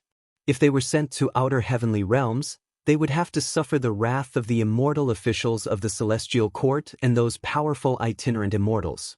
Every year, Diu lost a large number of Marquis of Province, just like Yu Miao, who was killed by Wu Qi. Generally speaking, Diu could not retaliate for the deaths of these Marquis. After all, outer heavenly realms were not Diu's territory. The vast system of Marquis and King, as well as the fiefdoms and territories of various sizes, were like a huge spider web that covered the entire vast territory of Diu. King Yangqiu was originally the third of the 4 grades of king, namely mountain, peak, hill, and ridge. Now that he had been promoted to the 2nd grade, in addition to the elevation of his status in the imperial clan and the increase of his right to speak, the most direct benefit for him was the expansion of his fiefdom. On top of that, he could now choose 4 of his sons to be conferred as 9th grade Marquis of Province, which was also a great reward. Among his trusted generals, Yang Qiufenghua and Wu Qi were conferred the title of Marquis of Province, more than 1,000 were conferred the title of Marquis of County, and more than 10,000 military officers were conferred the title of Marquis of Province. This was a great expansion for King Yangqiu's power. Putting aside the fact that Wu Qi and Yang Qiufenghua held the power of 2 provinces, which allowed King Yangqiu's hand to extend further and further, what did it mean to have over 10,000 Marquis of Province? Even the Marquis of Province with the fewest troops was in charge of at least an army. Even if only a few of these Marquis of Province could stay on Pangu continent, the army under their command would be no small matter. How could their influence over the place be ordinary? When these Marquis of Province were sent to their respective military towns, immortal passes, and outer heavenly realms, and when they took control of the armies in their own territories, King Yangqiu's influence in Diyu's army would increase significantly. All in all, killing the sovereign and wiping out the alliance had brought King Yangqiu great benefits. From one of the many mediocre princes of Diyu's imperial clan, he had become a rare star in the last tens of thousands of years, and both his power and influence had been greatly enhanced. On the high stone steps, the dignified old man slowly read out the rewards for Gao's subordinates. Although he omitted the details of the rewards for more than 10,000 Marquis of Province, it took him more than 8 hours to read out the rewards for Wu Qi and more than 1,000 military officers. Wu Qi and his companions had entered Liangzhu early in the morning, but it was already dusk and the rewards were only coming to an end. However, Diyu's imperial palace was always illuminated by the sun and the moon, so there was no distinction between day and night here. With their strong fleshly bodies, Wu Qi and his companions did not feel tired no matter how long they knelt on the ground. After more than 8 hours, The rewards were finally over. Led by the 12 great elders, Wu Qi and his companions walked slowly up the steps and into Yuxiong Palace. Next to Wu Qi and his companions, the ministers of Diyu who were qualified to enter Yuxiong Palace also lined up silently. The dark entrance of Yuxiong Palace was right in front of them. For some reason, Wu Qi felt that it was the mouth of a monster. An extremely ancient aura slowly spread out of the great hall, and when Wu Qi came to the entrance, he could not help but hold his breath. Taking a deep breath, Wu Qi followed the crowd into the center of power of one of the two most powerful powers in the world, the land that ruled over Pangu continent, this magical land. As soon as he entered Yuxiong Palace, Wu Qi saw the man sitting on the throne at the end of the hall.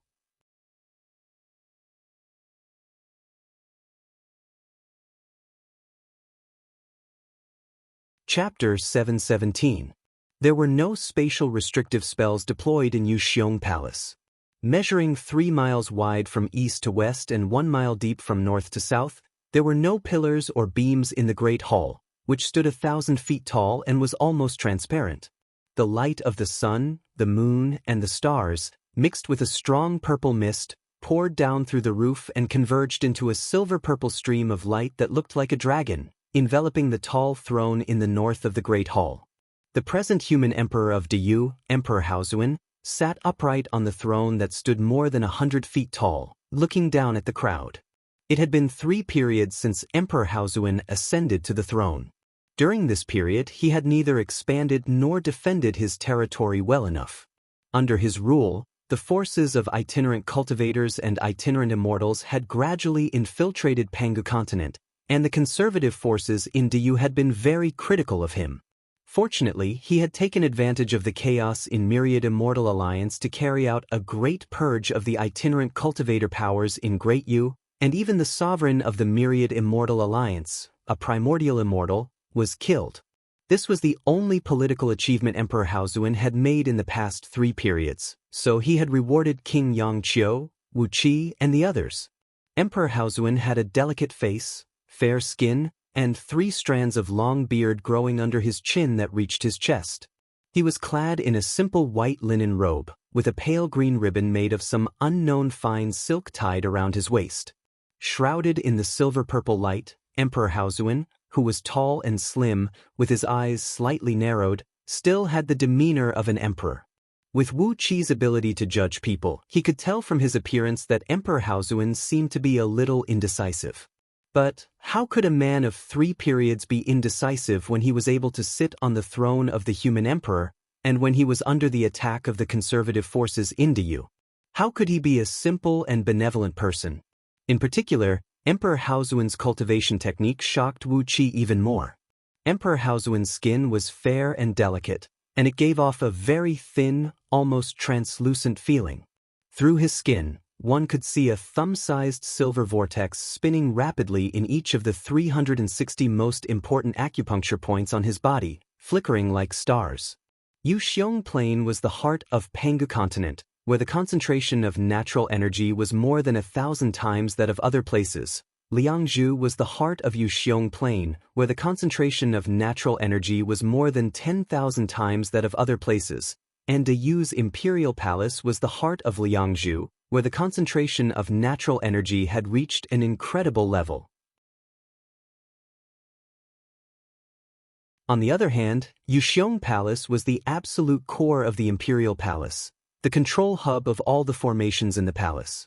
30% of the essence of the sun, moon, and stars that shone in the sky above the palace was poured directly into it.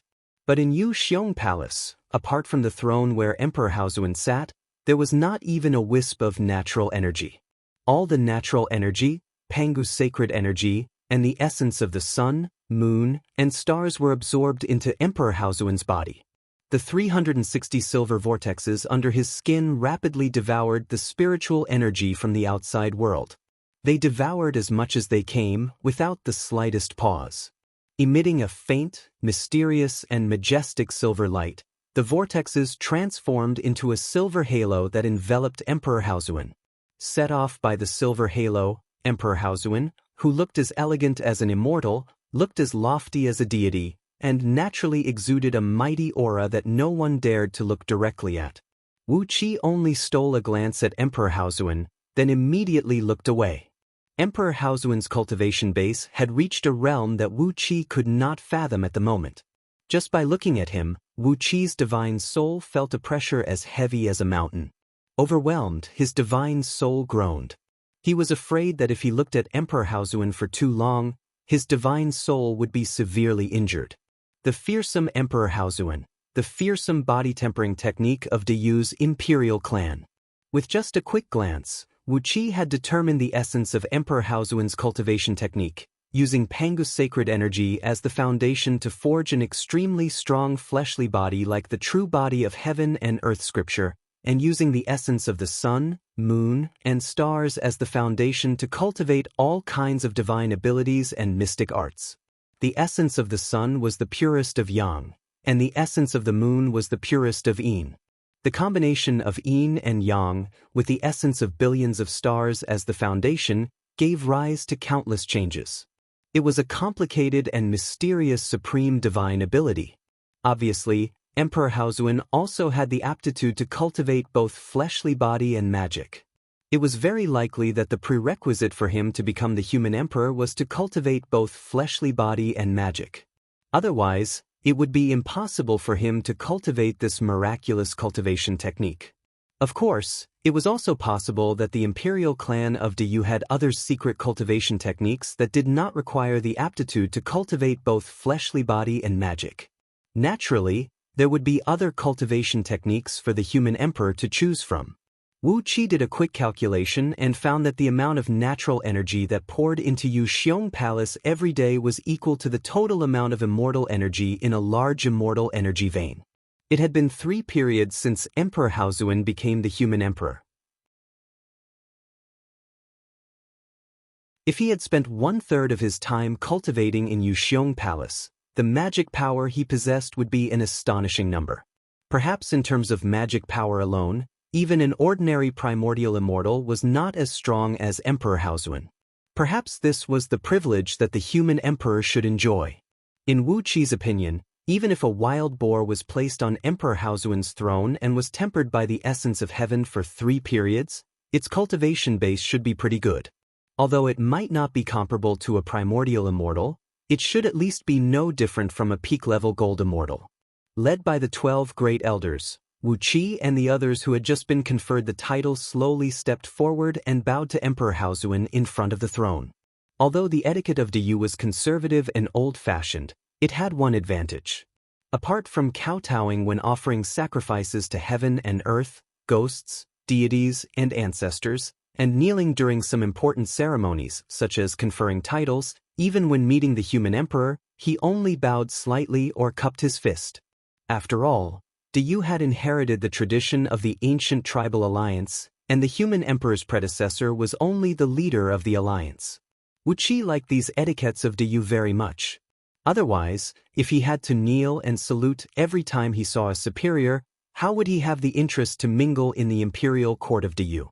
Hundreds of courtiers who were qualified to enter Yuxiong Palace walked slowly into the Great Hall and bowed to Emperor Haozuan. The Great Hall was quiet, and only the old man who had just read the conferring document walked up to the throne and completed the last step of the ceremony. Emperor Haozuan's fingers moved slightly, and the conferring scroll flew back into his hand. Then, many eunuchs in black came out of the back of the hall with small steps, carrying black lacquer plates on which were placed many seals, ribbons, medallions, and official documents. At the old man's order, these eunuchs came quickly to Wu Qi and his companions, then put the seals, ribbons, medallions, and official documents on them. This was also part of the old-fashioned tradition of Diyu. Before Wu Qi and his companions received their rewards, they were just ordinary generals who were not qualified to enter Yuxiong Palace, let alone meet Emperor Haozuan. So, they received their rewards at the stone steps outside the Great Hall. Only when they were at least conferred the title of Marquis did they enter the Great Hall, accompanied by many elders and ministers, to meet the human emperor and formally receive their seals, ribbons, and other official documents. For most of the newly conferred marquises present, this was probably the only chance they had in their lives to meet the human emperor.